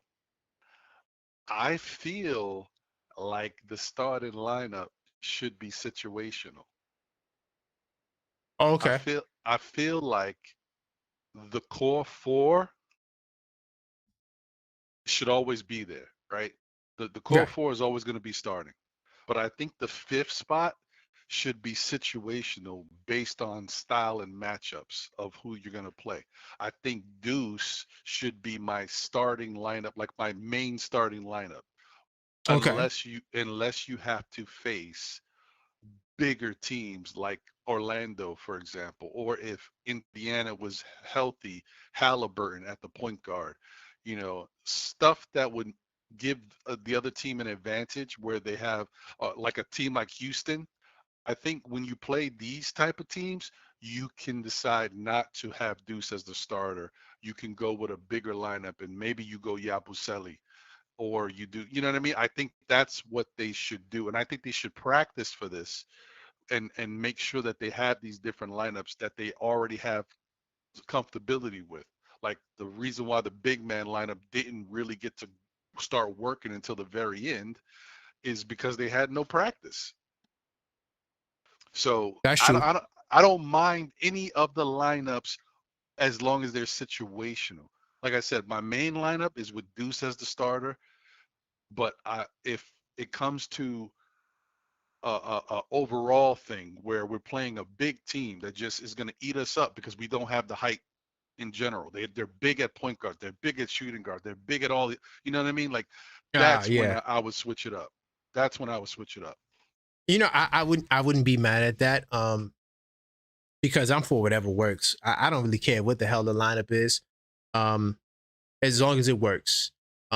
You know, my opinion is just based on what I think will work, and it's based off. But I do agree with you. Right? Yeah. No, I 100%. And honestly, because this lineup is flawed, I do think that you might have to do that to protect your flaws. So Yabu starts some nights. And then, you know, Deuce starts some nights, or even Hart, you know, might get to start. So I think that it makes sense, but the execution of it might be a little difficult because that's not really the norm. Even though, you know, the Thunder, they sported many different lines. The Thunder kind of do that. They like sometimes they would start Wallace, right? And then they'll go double big. And so, you know, the champions did do it. You know, they didn't start the same lineup every night. So, hey, I mean, I think it's it might be the solution, because no matter who you start, you're losing out on something. And against certain matchups, it probably won't even matter, right? So like if you're going up against a big team, right? Now you put size out there, so now Towns can guard. Let's say if it's a double big line, even though I don't like the double big line, but I'm just using it for example. Right. If you had to put Towns at the 4, but if he's going up against a center or a big guy at the power forward spot, it's not as bad. But would I do that every night against like a team that has a smaller lineup? No. So then we go against the smaller lineup. Hey, Deuce, back out there. Hey, I think it's a strong possibility that you might see that. Yeah, yeah. Because my whole thing is, unless you have a top 5 defense, you need to have rotational diversity, because that's how teams Facts. win in today's NBA. If you got a top 5 defense, it don't matter. You go out there, you rock, because your defense is going to be better than most of the other NBA teams, maybe 90 to 95% of the time. You got what it takes Good to point. beat most of these teams. But the Knicks are not in that position, and other teams that aren't in that position, they switch their rotations up. They try to, play to the matchups, because they know that's where they're weak at. So I think the Knicks I should like try it. to. I think the Knicks should try to do that. And the other thing too is, like I said before, in a previous conversation, we don't know what Mike Brown's team is going to look like. We don't know how they're going to run this team. Could Facts. you imagine we start to see them run plays for Deuce? Oh, I can see it. oh, And I'm waiting for the Mikel mid-range Rip Hamilton curls. Hopefully somebody right. on the staff is listening to this. I would love to see, he would average 23, 24 easy if I'm they with you. ran plays like that I'm for him, with you. because That's what he's I'm talking dangerous in about. mid-range. So it's a lot that can happen. And I said that I thought last year that we could have the best offense in basketball. This was thinking Coach Tibbs was going to be there. Now Hmm. we got the offensive masterminds that we didn't even have, last year. So it could very well come into effect. Especially with these little tweaks that you're saying. I think that would be a brilliant move, especially if they can really execute it. I don't think Josh Hart would have a problem with that. I don't think nobody would have a problem with that, because they're all getting an opportunity to start. And that's all Hmm. you really want, an opportunity. And so, and he's going to play more guys, or at least he's going to give more minutes to the bench. Whether or not he plays more guys or not, I'm not sure. But we do know that the bench guys will get more minutes. So, it's going to be, wow. That's something to look forward to right there. Yeah, I would and love to see that. don't sleep on the versatility of the bench unit, with Facts. Clarkson and Josh Hart playing together, because they did have a really good chemistry back when they were with the Lakers, and you never know if they can kind of Yep. rekindle some of that, and Yep. take that second unit to something special. Yep. Imagine you got Josh Hart, Yabu, with Clark. I mean, first of all, you got the super hustle plays. Those guys going to go 100%, and it's going to be incredible. Yeah, no, I agree. Hey man, listen, I don't want to keep you. I know you got other people that definitely probably want to call in, but I just wanted to give you a quick call and say what's up and talk about something real quick, man. As always, I appreciate you, Karan. Thank you for always Yes, having a sir. dope show, man, and keep it going, my brother. I appreciate you, Ron, man. Great call, great thoughts. I might have to clip this, man. This was really good, man. I appreciate you calling up, man. Oh, and by No, the way, what you got going? We know you got Know the Ledge tomorrow. yes, sir. At tomorrow at Uh, 11, right? Or 1? Because I know 11. sometimes you change the time. Yeah, tomorrow's gonna be normal time, 11:30. Okay, okay. Hey, hey, tomorrow, I might have some free time. I might chime in. So don't be surprised if you see me on the panel tomorrow. Hey man, Um, we here and rocking, man. You always welcome. no doubt, no doubt. And then Monday night you got Still Nick Fans Weekly, right? Yes, sir. SKF Weekly on Monday night at 9. So Let's definitely, I go. appreciate the love, brother. No doubt, man. Salute, man. Make sure you guys go to Still Nick Fans and subscribe and check them out. Thank you, Ron. I appreciate you. All right, brother. Have a great night. All right, salute. Later. All right, that was Ron from Still Nick Fans in the building. If you're not subscribed, which I know a lot of you guys are, but still go over there and subscribe and check those brothers out. Great content. And you know, he got the Saturday show and he got the Monday night show. But size 9, what are you talking about, man? Let me see. Knicks will be chance I Heart outplayed the contract New York could offer him. Yeah, it's safe to say that. But you know what, Knicks will be chance. I'm gonna keep it real. If it wasn't for the OKC Thunder being as crafty as they are, you know, having money to offer, I think Hartenstein would have came back. I don't think nobody else would offer him more than the 72.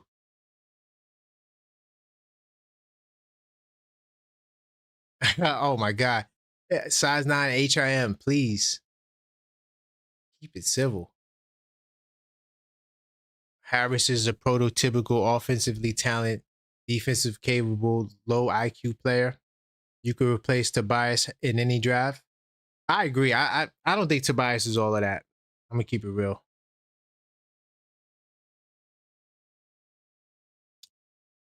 AP, salute to you, AP. You said okay. Oh, SKF? Yeah, salute to SKF, man. Always. This is the call-up show, 646-995-8389. Keep the calls coming. I don't think I missed it. Hopefully I didn't miss no calls. Anytime I get somebody good in the building, man, I let them rock out. But there's still more opportunities to call and, you know, disagree or agree. I think that hybrid lineup model, I'm not mad at it. I think that it could be a go. I like it because no matter how you cut it, who you start, I can tell you all the weaknesses of the lineup. Of course, there's great strengths, but weaknesses wise, if you really think about it and try to be objective, try to be level-headed, to me, Deuce McBride starting has the least weaknesses, and that is rebounding. That's the only weakness with Deuce McBride starting. And then if you want to talk about Towns' defense on the inside, I mean, as long as Towns is a center, we know that he's not the greatest rim protector. But besides that, you know, and Brunson, you know, listen, Brunson and Towns, no matter what, you're going to have to deal with their defensive limitations. Towns at the 4 is not, that's my plant fell. It's all good. Towns at the 4 is not, you know, to me, a better defensive assignment. The only reason why you can get away with him at the 4 more is because the power forward position is the weakest position in basketball. But then on the offensive end, you have spacing issues because Mitchell Robinson is going to make it a lot easier to defend Towns. Why? Because except for being in the dunker spot or diving hard on a pick and roll, Mitch is not a threat to score. Right? And that's the same thing. Well, it's not the same thing, but it's the same point that I was trying to make about Jericho Sims earlier. That when Jericho Sims is setting the pick, he's not a threat to score. Very easy to defend that. You know, you got to pop. You got to do something off the screen. That's why even when I play, like when I set the screen, I'm either popping or I'm rolling hard. If you're not rolling hard or you're not rolling to get out of there to give your guy space, only thing you're doing is you're taking up space. And you hadn't seen too many Gotham lobs from Mitch. Yuri says, I could see Deuce starting. Yeah, I mean, I think on most nights, Deuce should start. Because Deuce is guarding the point guard. His size doesn't matter. Remember, Brunson, he's the guy who's always going to have a mismatch. Because he's always going to guard somebody that's bigger than him. No matter what. Brunson, no matter who you start, Brunson will be guarding somebody bigger than him. I guarantee it. You know why? Because on the overwhelming majority of the nights, Brunson does not guard point guards because point guards are too nice.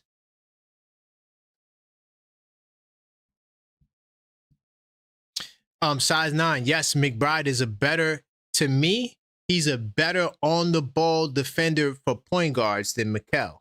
Mikal is a better defender, I would say, overall than Deuce. But for guarding point guards, 94 feet, we've seen Deuce do that. But that's not Mikal's strong suit. AP says, garage suit up. Leon needs you. Hey, Leon, I'm here, man. Listen, Any Knicks job, I take any Knicks job besides janitor. I'm not a janitor. I will not do no janitorial work.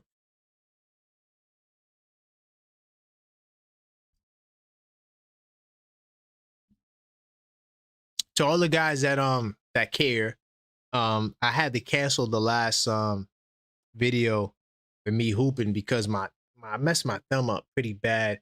It's gotten better, but it still hurts. But I'm gonna try to get outside, and my car is in the shop, so I won't even be able to go to Brooklyn this weekend. But I'm gonna see about a Yonkers link up. But right now my hand is getting better, but I jammed it pretty bad. No more guarding big guys for me, man. If you to all the channel members who've seen the last video I did, man, this dude was this huge, man, and this guy, he's like in the park, he's the best big man in the park. And his name is Courtney. And honestly, he will be running. If I could somehow get in that Knicks tournament next year, bro, the team that I'm bringing with me, maybe I shouldn't even say this in public, but yeah, it's going to be a team, bro. It's going to be a team. But yeah, if you saw that video, man, I don't know how I did it. I'm trying to guard him. Mess my hand up.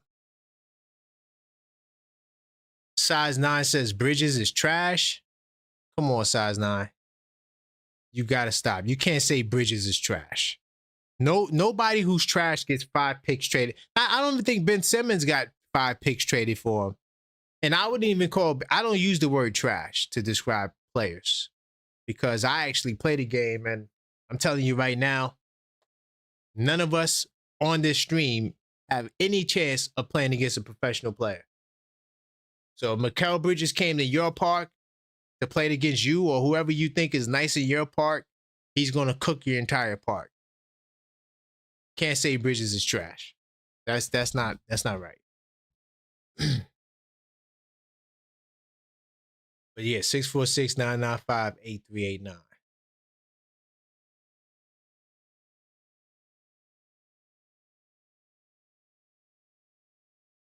First Sixers who got the ball, Dante.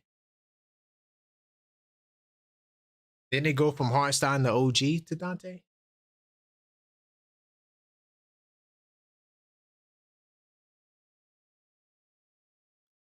Stupidity. So are you trying to say that Leon Rose has some, shortcomings when it comes to being a president? He doesn't know what he's doing.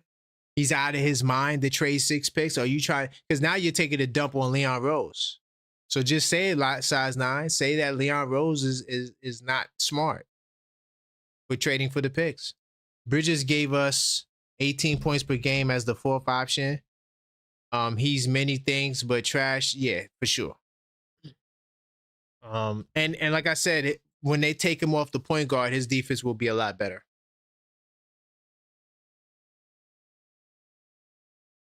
And by the way, if Bridges is, hold on, if Bridges is trash, bro, is this the right year? If Bridges is trash, how could you say Bridges is trash? I'm not saying it. He's a 4th option. Yo, honestly, Bridges might be the best 4th option in basketball, bro. Like, if you really think about it, Mikal Bridges might be the best 4th option in basketball, bro. What are you talking about? And that might be a poll.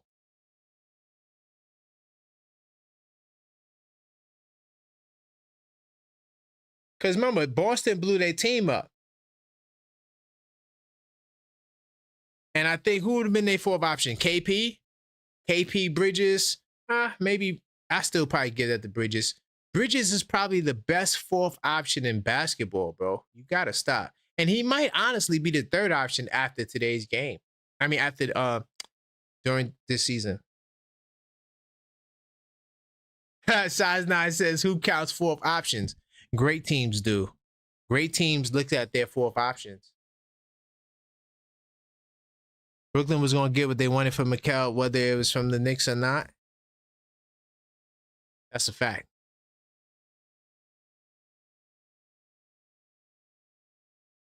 Did everyone pay toll? Yes. AP, tell them. Did you guys hit that like button, man? Smash that like button, right? Subscribe if you're not subscribed. And if you are a subscriber, consider joining the channel. We do the call-up show on Friday nights. And you know, I know it's been a minute. Well, can't say it's been a minute, but we just started back the call-up show on Fridays after missing like a couple of weeks. So trying to get everybody back. I know it's the dull days of summer, but listen, we always got stuff to talk about. We got a new assistant coach, Chris Jent, offensive guru, worked with Mike Brown before. At first, I was just trying to figure out why Patrick Ewing can't get the job. He deserves it.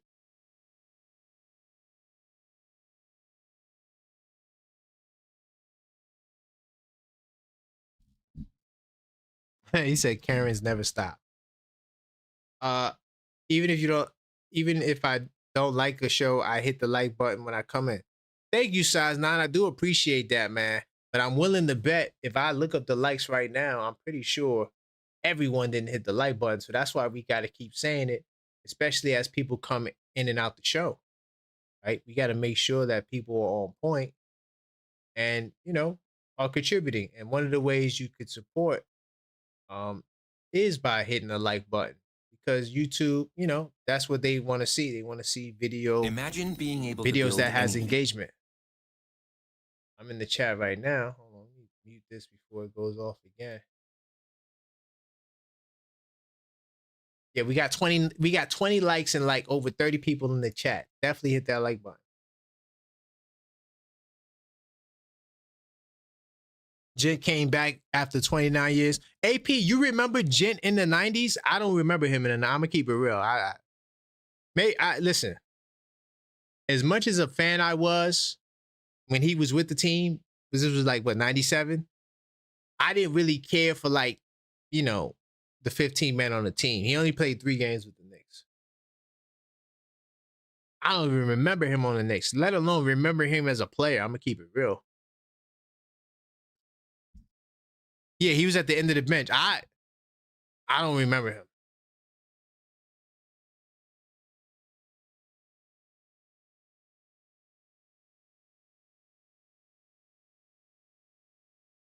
Nick Shack says, I hit the like button even though your Mitch take is horrible. Okay, Nick Shack, let's go there. How is my Mitch take horrible? I gave him the money. You said you want to give him $16-17 million. I said, okay, I'll give it to him. Is that something that he wants? What did I say? Listen, man, I'm not a part of nobody's hive. People thought I was a Coach Tibs apologist. I'm not. I support everyone who's a Knick, including Mitch. However, I don't think that he should start.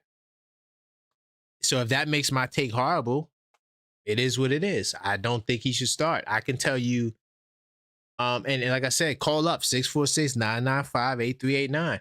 I could break it down and tell you if you want to do, 4 pros and cons. There's way more cons to Mitch starting to me. And I could go down and break it down. At least I can give you a pretty educated explanation for how I feel, right? I'm not just spewing stuff just to spew it.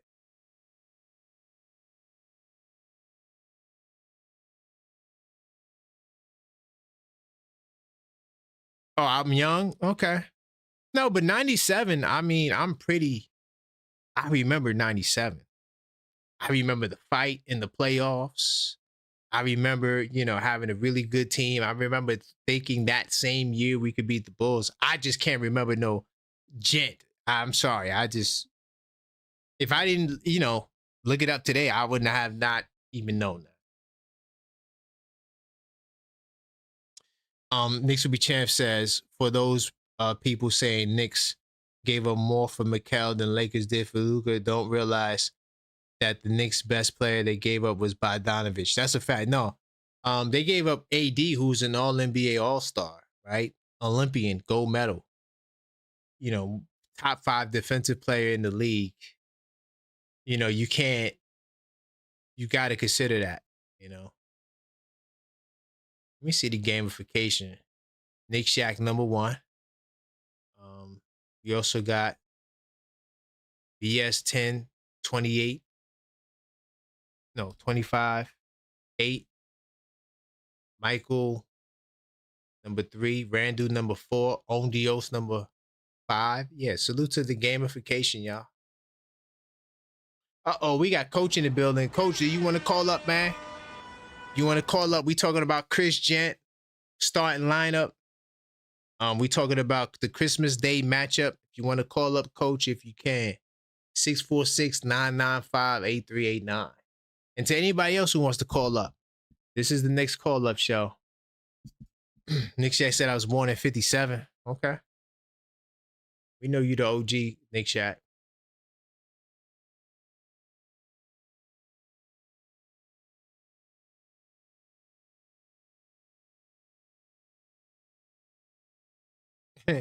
It ain't my show. Why would Mitch hinder you from hitting the like button?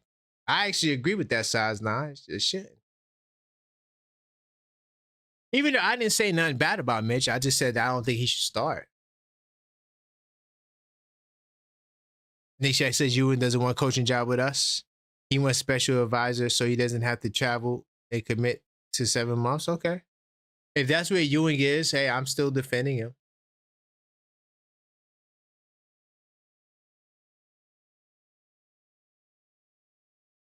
My AP said my father was born in 58.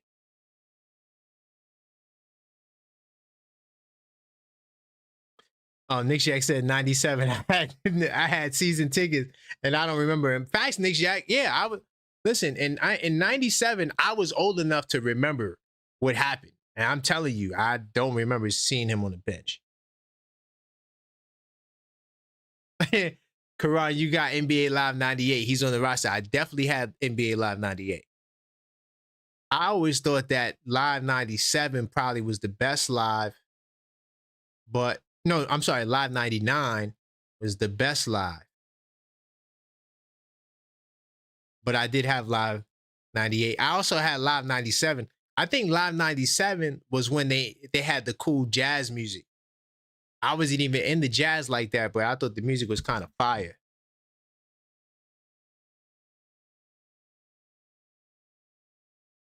Yes. Yeah, Knicks. Yeah. Wow. Look at how far we evolved in video games. Knicks would be champs. Yep. You could, if you ran into the opposing player. Yep. Yep. You lose the ball. Yep. You can steal the ball. Every former Knicks player was ill on 2K this year. You talking about like Dante and them?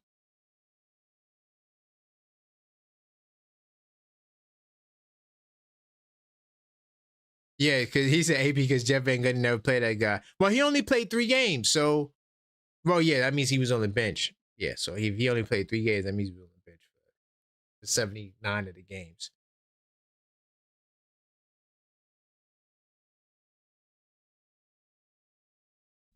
Hold on, he says, Karen 9 just has Mitch derangement. Yeah, y'all be going at it with size 9, man. I need Mitch to play 26 to 28 minutes. Well, he never played 28 minutes in his career. The most I think he's ever played was 27. Hold on. Let's pull it up. You know, and I don't want people to think I'm dumping on Mitch, but I'm always going to give you my realest thoughts, man. I don't cap for nobody. Never.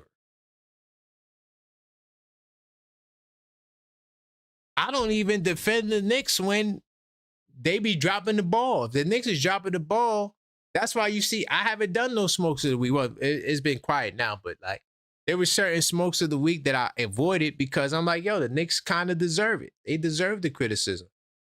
But yeah, Mitchell Robinson, the most minutes he's ever played was 27.5, right? But that was in a 31 game season. So in the full season, which I think the 23 season was his best season, he's played 27 minutes. I don't think Mitch gets beyond.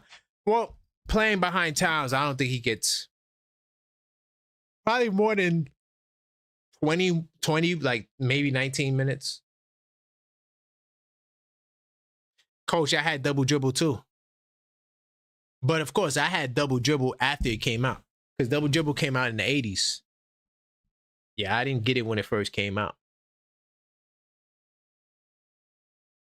You said the oldest NBA video game you have is Lakers versus Celtics. That was with Magic? That was with Magic and Bird? Or are you talking about something later on? Because I remember they had the Bulls versus the Trailblazers. That game was good. I like that game.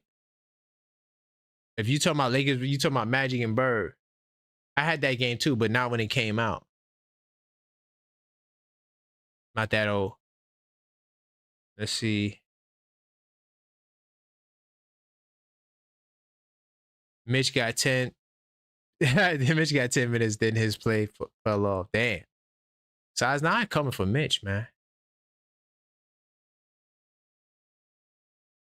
Yes, that Pistons teams is the best defensive team in NBA 2. Yeah. To be honest, I think that Pistons team might be one of the best defensive teams in NBA history. Really, if you really look at it. Yes, the black and white cutscenes, facts. That was double dribble. Right, then was Bulls versus Lakers, then it was Bulls versus Trail. Every year there was a finals, they made a game during that time period. Yeah, Bulls versus Blazers was third one. Yep, that I definitely had that. Definitely had that. I got that when that came out. Yeah, when that came out, I got that. Because that's when I started really being in the video games around that time.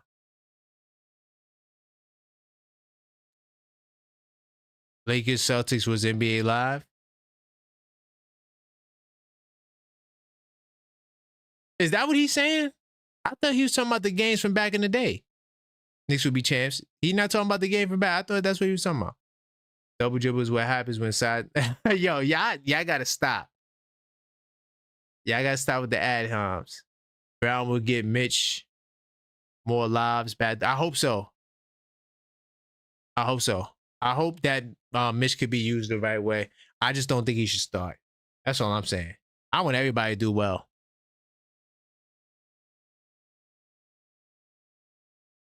Damn, NBA Showdown. What year was that? Was that like 95 or something like that? What year was NBA Showdown?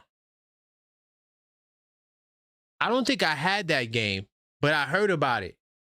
NBA Showdown. Or was that an arcade game? NBA Showdown. 93. Hold on. Let me show y'all. That was 93. Yeah, I didn't have this game though, but I know this game. I never had it though. I might have played it at like a cousin house or something like that. 93.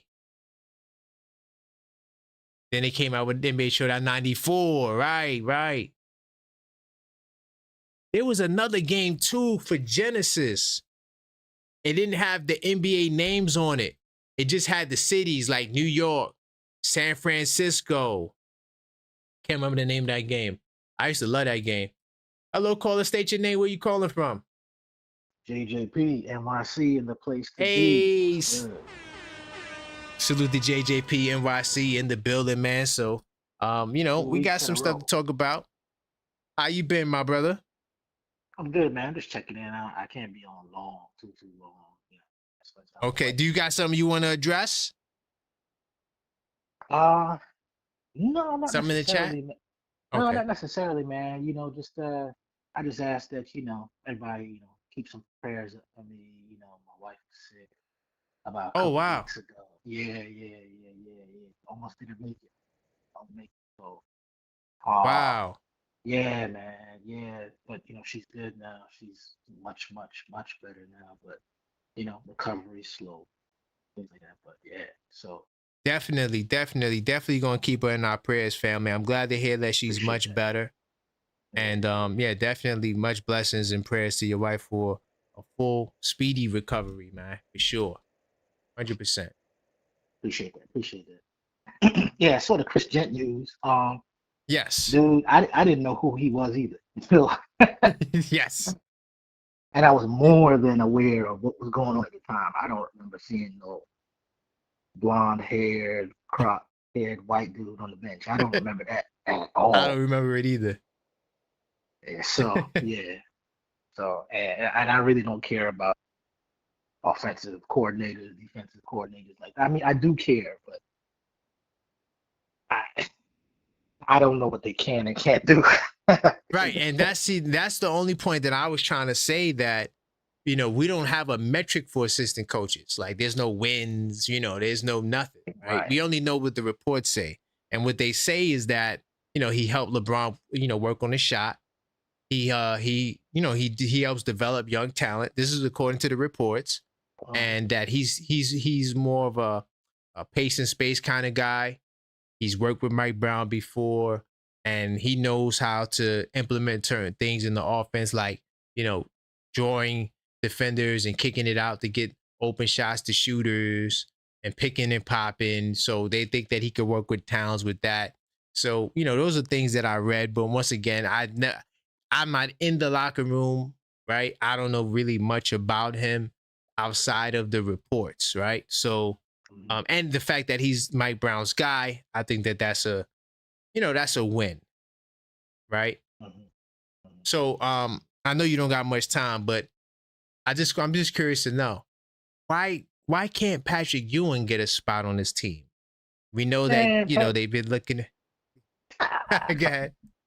Patrick Ewing chilling, man. He's chilling. He chilling. Okay. Yeah, man. He if he's on that bench night in, night out, traveling, he's gonna have to put the ice on his knees like back in the day. He's chilling, man. I think he's really comfortable in his role right now. Don't gotta do much. Right. Getting a check. That's Getting an a easy check, bro. I don't know what the money looks like, but I know it's not I know it ain't chump change. Right. I know it's not chump change. Nah. For these guys to still be around the team day in and day out. Yep. Excuse me. And still show up every day, and all you gotta do is walk the team to the court. Of course, I know he's doing more like working with Towns and the other big working with Towns here and there. But come on, man, like that check is so easy. I think Pat is good. He good, right? He chilling. Okay. He chilling, man. And you know what, too, like JJ, like forget the homeboy mentality, man. We trying to win the championship, dude. There you go. There you go. We gonna go what we feel is the best fit for what Mike Brown's trying to do. All love and respect to Ewing. He has a job, and that's just how we got to do it. I agree. So man, no Patrick Ewing. I think he's happy where he is. I don't know if Montrezl Harrell is still his son-in-law or his daughter's still dating him, but I think he's just focused on his family right now. You know what I'm saying? Yeah. No, it makes sense. And all of that. So yeah, no Patrick. I think Patrick is good where he's at. He's up there. You know what I'm saying? If he's up there, we up there. That's a fact. Yeah. That's a fact. Yeah. And so, okay. So, okay, no Pat. So what about the starting lineup? Has your thoughts changed on the starting lineup? No. Okay. I do not want Deuce starting. I want Josh Hart starting. Okay. As I said in the Discord earlier, Josh Hart is making more than Deuce.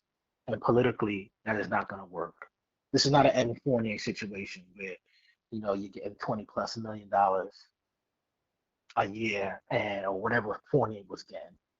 Right. And there are other guys who are clearly better than you. Deuce isn't clearly better than Josh Hart. There are areas where Josh Hart outshines, quote unquote, outshines Deuce. Right. I feel like Josh Hart is more consistent than Deuce.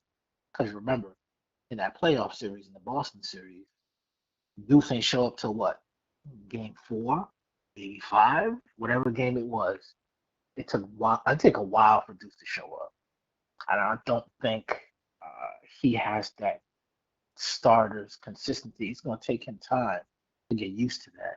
I think you really kind of crowbar, or you throw a wrench into the gears, into the cogs of what's going on if you bench Josh or Deuce. If you bench him for Mitch, that's one thing. But I don't even think that's happening because, again, we talked about this last week. Mike Brown wants to run. He wants to play fast, and you're not going to do that with Mitchell Robinson. Mitchell Robinson is not going to push the ball. He'll get steals. He'll get rebounds. He'll create more opportunities. But there's no hook shot like Huck Porty has. There's no up and under, small up and under game like Huck Porty has. He can't create. I hope he's working on that now, but I don't. It's been since 2019 he's been on this team. If he doesn't have anything that he can do where he can put the ball back up besides the dunk, then what are we doing? Putting him in the starting lineup. But that's my opinion. You know what? I actually agree with you. I think that if it ain't broke, don't fix it. For some reason, I guess because as a new coach, we feel like we have to change the starting lineup up. To me, the only change I would make would be Deuce, only because I feel like he can guard the opposing point guards. But besides that, I'm just staying the same. I agree with you. I think that Josh Hart, he rebounds. He can make plays for others. He can score. And we know that he had a bad showing in the Indiana series, but he had moments elsewhere, like in the Celtics series or even just during the regular season. We had the second-ranked offense with Josh Hart in the starting lineup, right? And this was before the All-Star break. So why not do it with a guy who masters the offensive side of the ball and could probably, add another wrinkle to this lineup that we're not even thinking about. So I agree. I'm for staying with the same lineup. I know that makes people mad because in their minds, they think that, oh, well, Towns is not a center. He's a power forward. And that to me is ridiculous. But yes, I understand that defensively he's not the greatest, but Jokic is not the greatest. Sabonis is not. Most of the top centers in the league, especially the ones that are offensive minded, they don't really play no defense. So to use that as the excuse solely and say, well, Towns is not a 5, I think it's ridiculous, man. I'm not sure how much time you got, my brother, but I appreciate the call, family. Huh? I can do one more question if you got one. Oh yeah. So Christmas Day, they announced the Christmas Day schedule. The NFL is on the NBA's neck because the NFL also released their games. Exactly, right? Hey, man, listen, it's all a battle for views, right? And the eyes and the attention. And they don't give a damn that the NBA had this long-standing tradition. Nonetheless, I love what the NBA has done. You got the Cavs and the Knicks. You got the Spurs and the Thunder. Houston versus the Lakers. Dallas and the Warriors. And T-Wolves versus the Nuggets. I feel like these games appear to be more meaningful. That's all on Christmas Day, brother. That's insane. So they got the Knicks and Cavs kicking it off. What's your thoughts on that to compete against the NFL? Starting with a marquee matchup.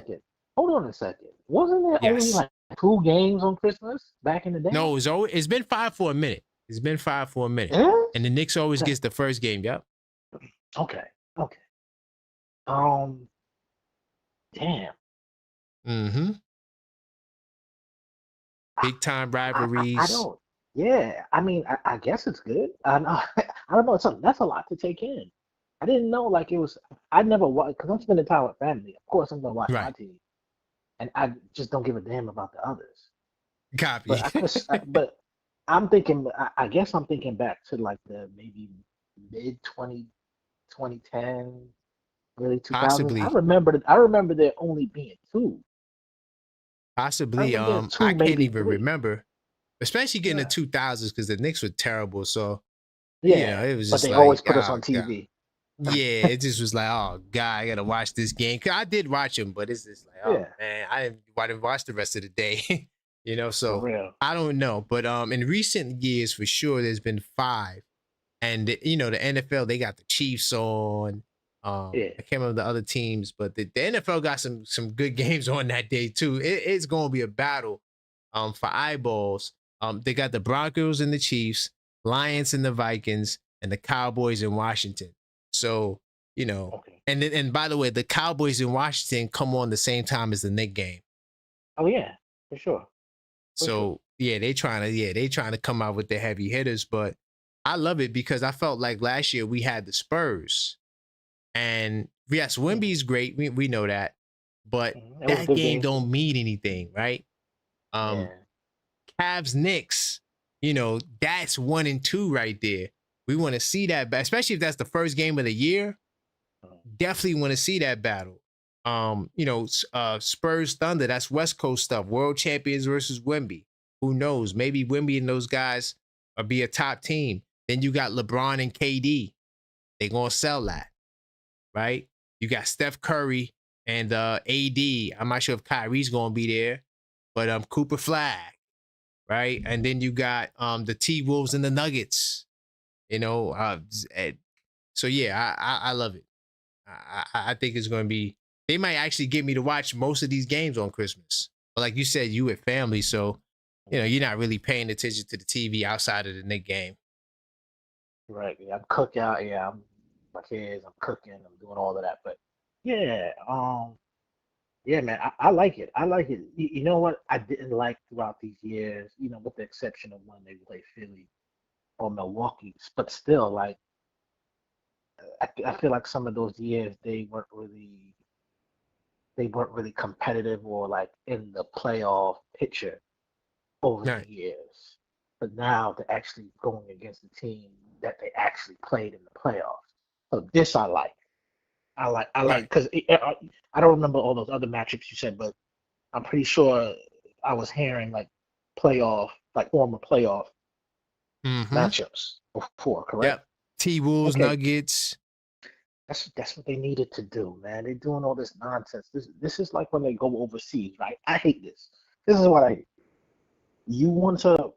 So they're doing Abu Dhabi this year. Or other years they do Paris, and it'll be like the Warriors versus the Wizards. And I'm like, yo, what are y'all doing? You need you need like top tier talent on both sides. Facts. What is this with this scrub team versus the great team? Which y'all want like a guaranteed win for the good team? Like, don't make no sense. No, like, never. Only the NFL could get away with that. Right. They could get away with that because people just watch nobody football. knows. Yeah. You know what I'm saying? America, nobody knows. Right. But like just like even like Monday Night Football, you might see a team that got like 2 wins. They might be 2-10 because the NFL, and this is what the NBA is trying to, they're trying to model it that way as well. Because one, in the NFL, it's hard to know which team is going to be good because you could think a team's going to be good and then that team wind up not doing anything. So, and then you probably gave that same team the Monday night game thinking they're going to be good. Whereas in the NBA, like more than likely, a team will be like, if you think the Knicks and Cavs are going to be good, right? You know what I'm saying? Houston Lakers, like you can't lose with certain matchups in the NBA. Whereas in football, because it's so hard for a team to maintain, you got injuries. There's a lot going on in football where it's harder to sustain, your success. But for the NBA, you're right. We got to have OKC and who they played in the finals, the Wolves, right? You got to have serious matchups, so that way, yeah. So you can really capture the audience because the NFL, they're kicking your butt when it comes to ratings. Right. So right. Yeah. Yeah, and I think the NBA is just trying to remain competitive against the NFL because they know they're not going to win out. No. In those ratings. No I think they're just trying to remain competitive, which is a smart thing to do, but it took them long enough. There you go. Them long enough, but yeah, I don't really have an opinion on the Christmas games altogether because I don't watch them. Outside of the Knicks, I don't watch them. I'm Copy. like you're more of a because you had the show and Yeah. you're more of a basketball guy. I don't even play basketball, so at least not competitively. Since like way back in the day. So yeah, I don't care. I got you. I I know. still gotta drop that clip. You was going in last week on the Hawks. Oh, the Chicken Hawks. You ain't hit. Yeah, I gotta drop that clip, man. I was Yeah, listening why, to it though. why, I said, why? Yeah, I was just talking to my homeboy about that the other day. In fact, if you're still trying to get a team together for next Twitter Day, yes, I got a homeboy out in Long Island. You might want to check in with. He said the jump he's is still nice. wet. He said the jump is still wet. I don't know if he's nice. See, I can't. listen. I I'm can't taking vouch for him. I know I'm he's in taking some shape. heavy hitters out there. He competes like he does Muay Thai and whatnot. He competes, so that doesn't make him a good Okay, basketball player, but he's in shape. He's in decent shape. okay. Yeah, send Um, me he could his take a stuff hit. in the Well, if Discord. anything, he could take a hit. Yeah, send me his stuff in the Discord. I'll check it out. Yeah, I don't know if he got a tape or not, anything like that, but I don't know, like if you got an email or something. What the hell? Yeah, in the Oh, I Discord. thought Just I thought my lights went yeah. out just now. Nah, I'm good. Oh damn. Well, I'm glad No, you no, no. good. I'm good. Yeah, no, I live in the South, so Right, yeah, I know. yeah. Yeah, in the Discord, send me a message in the Discord. You know how to do that? Just you know, Yeah, I do. yeah. All Yeah, right. okay, so I'll holler at him and maybe you could get his number and y'all grab. So yeah, you gotta start getting your team together now, man. Cats is putting out mixtapes Listen, out yo, here. for I listen to the people the channel members that watch the Objective Fan Hoops. I Mhm. got a dude in Yonkers that said the team is already filled, but I got some heavy What? hitters in Brooklyn too. Yeah, the dude said, listen, forget Brooklyn, you don't need nobody. But I got a dude in Brooklyn. He's like Shaq. I hurt my hand guarding him the other day. He's Wow. a problem. He's like 6'6", like 250 or something. Like he's a big dude, bro. Hold on, hold on, And hold on, hold on. Hold on. Go ahead, he's go a ahead, go problem. ahead. Nah, Hold on, this hold on. guy is a problem. He's a serious problem. Can't guard him. Can't do nothing with him. Hold on a second. So hold on. So all the slots are already filled for next year I don't in know. terms of teams. That what you're saying? I don't know. There was I don't know. They were saying something he had to show tapes or something like that. There's somebody who I know who knows, Mhm. you know, the guy who's doing it. So I gotta reach out to Deshaun them. I'm said. probably gonna do that tomorrow. And then Yeah, I'm yeah. I matter of don't fact, let think me all write the that teams. down. Yeah, I Let me don't write think that all down. like this thing just happened last month. We're in August now. Next Twitter Day was July 4th weekend. Right. Yeah, I don't think all the teams are set. Yeah, I don't think so either. But there was somebody you gotta qualify or something like that. I'm like, listen, dude, listen, I'm gonna put my team in there. I wish I would have put my team in this year. Cause Yeah. I'm telling you, I was out of town, but if I would have known, Mhm, had an inkling, bro, mhm. trust me, we was gonna win. No 100%. doubt. Like I said, I got a dude who's like Shaq. You cannot guard him. You cannot move him. That same matter of fact, to the channel members that saw that video, that same day where I messed my hand up, he played Mhm, against a dude that was big. Another dude came out there that was like 6'9", and he was mhm, giving him the business. Same mhm, way. So it's not, he mhm, ain't just doing this against small dudes. mhm. He's a problem, bro. Yeah, Okay. he's a problem. Okay. Yeah, Yep. man, get your team together. I ain't playing, but I'll definitely fly up and Okay.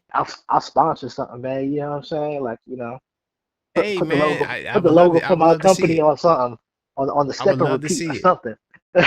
Yeah, I would love to see it, bro. Like, I'm there. Listen, next one, I'm there, bro. And Word I'm up. definitely gonna try to get a team up in there. And maybe I shouldn't say too much because I don't want to scare nobody. But yeah, if my team is we gonna win. Yeah. I'm just gonna Don't keep it talk too real, much. Don't guys. talk too much. I don't want to talk too much, but trust Yeah. me, we gonna win. Yeah, But man. that's all Show I out. got, Show out. JJ, man. Yeah, man. I Yo, holler at you. good Holler at me in rapping the with Discord y'all. though. Yes, sir. I'll take it easy. All right. Peace. Salute. That was JJP NYC. So this is the final call for calls, man. 646-995-8389. If any of you guys know how I could get in that tournament, let me know, man. I'm trying. I got somebody that knows somebody, you know what I'm saying? I'm gonna hit them up. But if some of you guys know how I could get up in there, like know somebody who knows somebody, then yeah. Damn. AP says my oldest NFL game turn my library is Techno Ball. Damn, Techno Ball. That's definitely way before my time, bro. Magic, Bird, and MJ kept the NBA afloat. That's a fact. Knicks would be champs. Regular season division Cowboy games get more viewers than NBA. Factual, yeah. Football, there's Nick Shack. There's no comparison between NFL and NBA at all. That's why when the NFL is on, you don't, and college football, that's why you don't see no weekend NBA games. They stay clear of college football and NFL. Clear of each other. They don't want that smoke, NBA.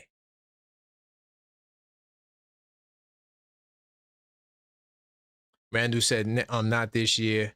Definitely on the Christmas lineup with the NBA. I think the NBA lineup is fire because I don't see a world where, well, you got Wemby. No matter, even if the Spurs are not that good, you still got Wemby. So Wemby and the Thunder will do all right. But Houston and the Lakers, that's a big game. No matter what the record is, the fact that you got LeBron and Luka going up against KD, that's a big game, bro. Then you got the number one pick, Cooper Flag, right?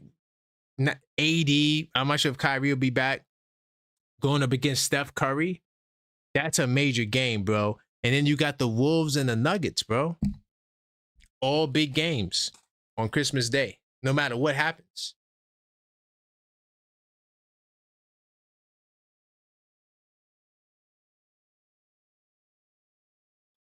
Next will be Chance says the problem with the NBA is the lack of likable players. They lack personality. I don't think that the NBA can mess with the NFL no matter what, because NFL is just America's sport, man. That's just the number one sport in America. From college to high school, football is just a bigger deal in this country. You know, and basketball is number two. But yeah, it's just football. The sport of football is just more valued. In the 50s, early 60s, college basketball was more popular than the NBA. That's a fact. But I think, but Nick Shack, because I had a sports, I've minored in sports. When I started St. John's University, I majored in sports management, but then I switched my major to communications because I wasn't feeling the sports management side of the house. So that's why I switched. But I did take a lot of sports classes.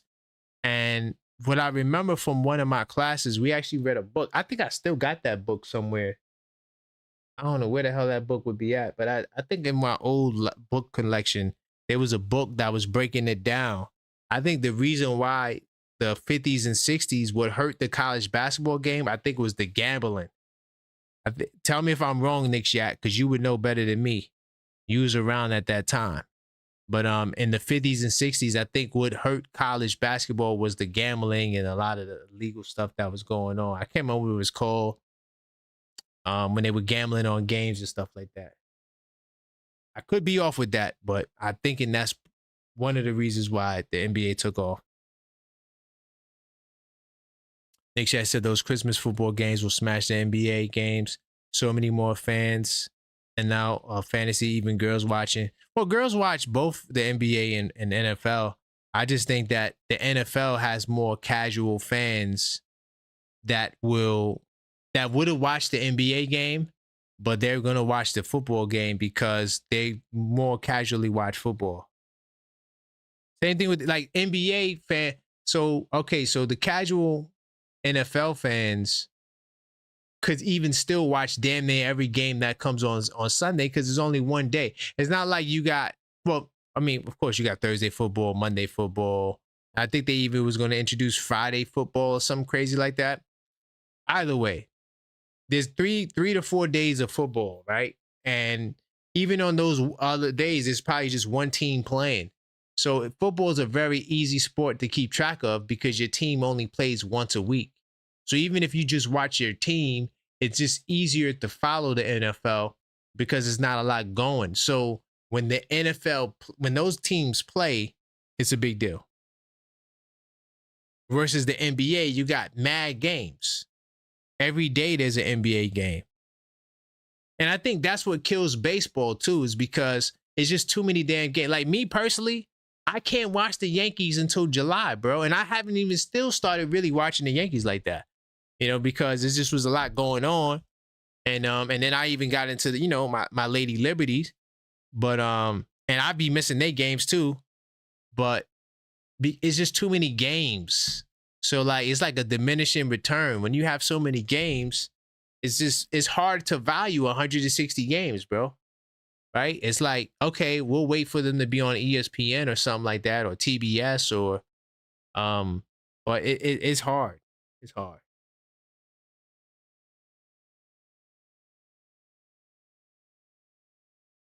Let's see. Knicks will be champs. In the 90s, NBA went toe-to-toe with the NFL in popularity. That's because of Jordan. I think that's because of Jordan. Knicks will be champs. I think that's because of Jordan. Once Jordan retired, you had Duncan, but Duncan, you talk about personality, it don't get no more boring than, salute to Duncan. But, you know, from a personality standpoint, he didn't stand out. And then Kobe also, you know, with scandals, there's a lot of things that happen with Kobe to kind of make him like not be the guy like that.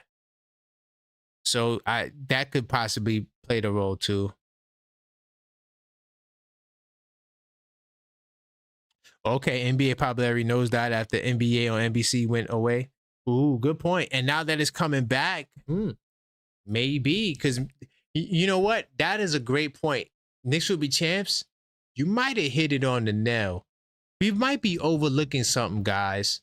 The NFL is on national TV. ABC, CBS. Wait, is it ABC or Fox? Either way, they're on all the regular TV. They got regular TV on lock, right? So because of that, that's why they get more views. Good point. Now that the NBA is going back to NBC, but I don't think those games on NBC will take place till later on. And I think they got like a Friday night Peacock, which I don't understand the Peacock. They should just put it on the network. Oh, Kobe wasn't Jordan. Oh, he was old man Jordan. Remember, Kobe had the scandal too. I don't want to say it because of the algorithm. Kobe had a scandal that also hurt him. And remember, Allen Iverson could have been the guy, but you know, they said that he dressed like a thug, which is ridiculous to me because he had braids and wore baggy pants and had tattoos. So that kind of hurt him. All this stuff could be true.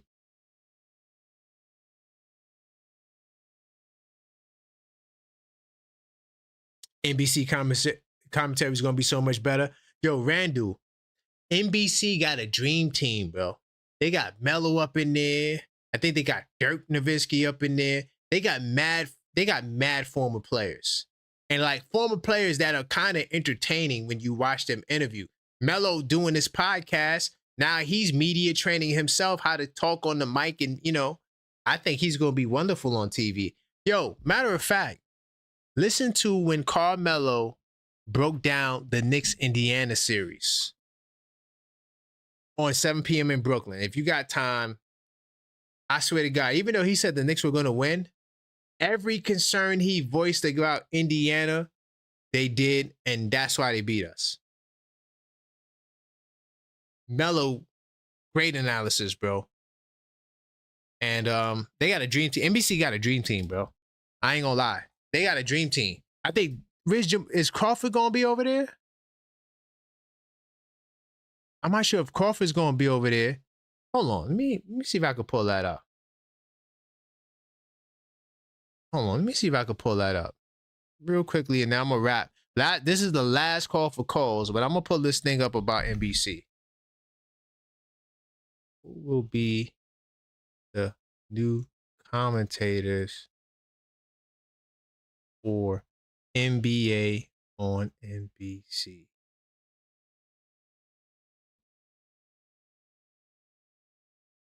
So they got Jordan gonna be a special commentator. Let's see. This ain't really explaining everything though. You know what? Let me change the question. Who would be? They got Jordan. Jordan gonna be doing special commentary. Could y'all imagine MJ on there giving special commentary? That's crazy. Who's the new media personalities?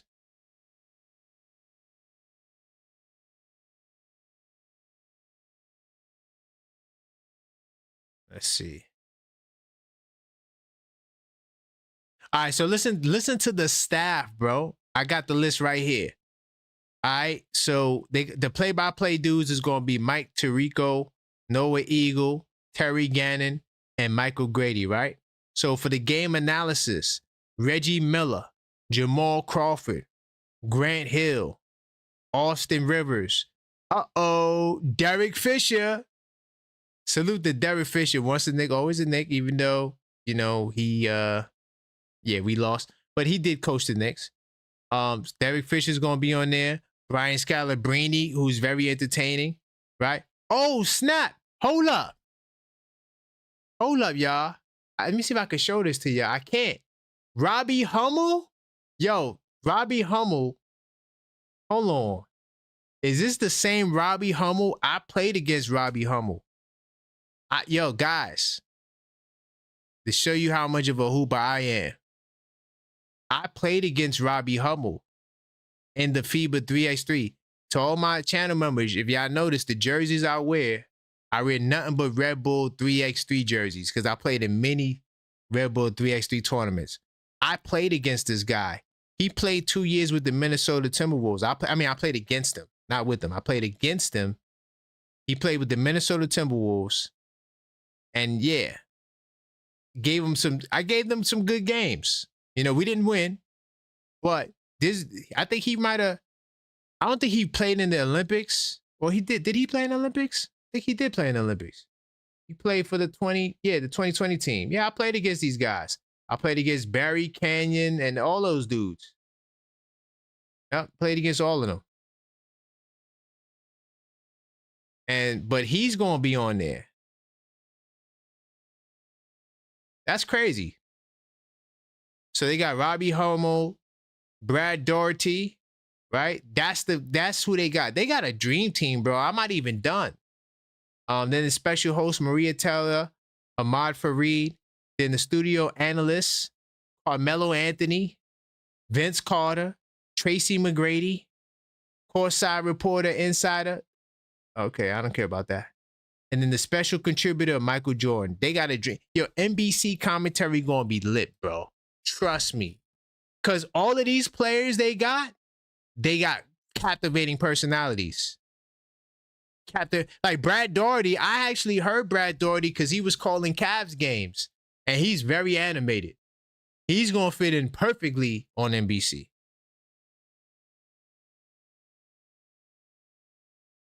You don't want to see Shaq and Barkley no more? Well, you're going to see them. They're going to be on ESPN. Shaq and Barkley will be on ESPN, but they're not going to get as many games. They're not going to be on there for as long. AP says, Mike Brown needs me. I take that salute. Salute to me, man. I take that. But yeah, Shaq and Barkley, they're gonna be there, but they're not gonna have the same amount of nights. They're not gonna be on every Tuesday. That's done. Coach says it's Jordan brand. Facts. A lot of those guys are Jordan brand. Yeah, that's facts. But on the way out, you know what I gotta do? Because Maxine's gonna kill me. So on the way out, I do gotta share this with you guys. I talked about the channel membership, man. So I'm definitely gonna have to talk about it right now. So when you join the channel, I'm gonna give you a brief preview as to what you will get. Click on the link, click on join. We got the two packages. We got the starter Knicks fans and the hardcore Knicks fan package. I'm only going to talk about the starter Knicks fan because it's a great place to start. Now, when you join the channel, the first thing you're going to notice is you're going to get access to the Knicks tape. Man, this Discord server, right? And basically it's a closed off server where you can get, more access to me. If you enjoy the conversation, we could take it off of YouTube. We got a 24/7 Knicks chat. We in there every day. Even no matter how much of a, dog days of the summer it is, there's always something to talk about. You got Knicks will be champs going crazy in there. You got Yuri in there. You got HRM in there. You got my man Mike from Harlem, the PA in there. JJP and why. There's some heads up in there. And we be getting there. We have a good conversation. We talk about the Knicks. We talk about pretty much everything sports related. 24/7 chats.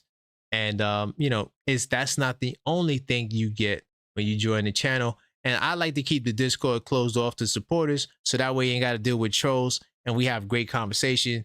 Everybody's respectful. Even if it gets, kind of dicey, it's always going to be respectful. Now, members get the cool badges. Salute to everybody with the badges. You see Coach, you see my man, Knicks will be champs 25, 26. You see all those people that was here, Yuri, J-Tap, he wasn't in the building, but salute to J-Tap. They all got the cool badges. Great way to identify who supports the channel as a member. Members also get members only live chats. I did a show, the real reason why Coach Tibs was fired. Sometimes when I do the deep dive shows, because you can see I get bogged down into the chat because a lot of the times you guys say a lot of good stuff in the chat. So I just put it on for members so that way the members get to still contribute, but I get to cook as well. Also, members get priority reply to comments. I'm not gonna lie. When I see that star, that's always going to be my first priority. Salute to all the channel members. Do appreciate you guys for helping support the channel. Also, anytime I drop a survey or a poll in the community section, once I see the star, guarantee response. And because we get a lot of comments and people putting all types of stuff up there, I think we got a couple of interesting candidates for comment of the week this week, but definitely you get the priority reply.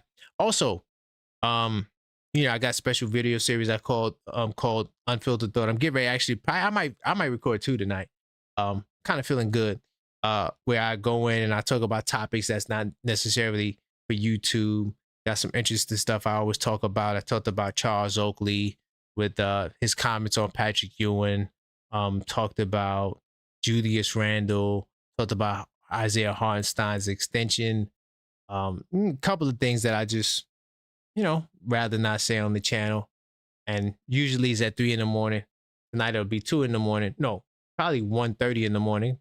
And, you get access to that content. Of course, members get shouted out. Also, I hoop.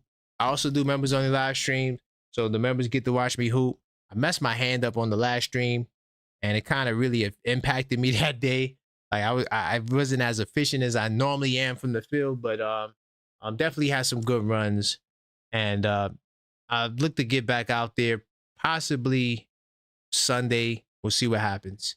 And of course, members get discounts on merch as well. Okay, that's all I got for you guys tonight, man. I do appreciate everybody that tuned in. I see AP on the way out.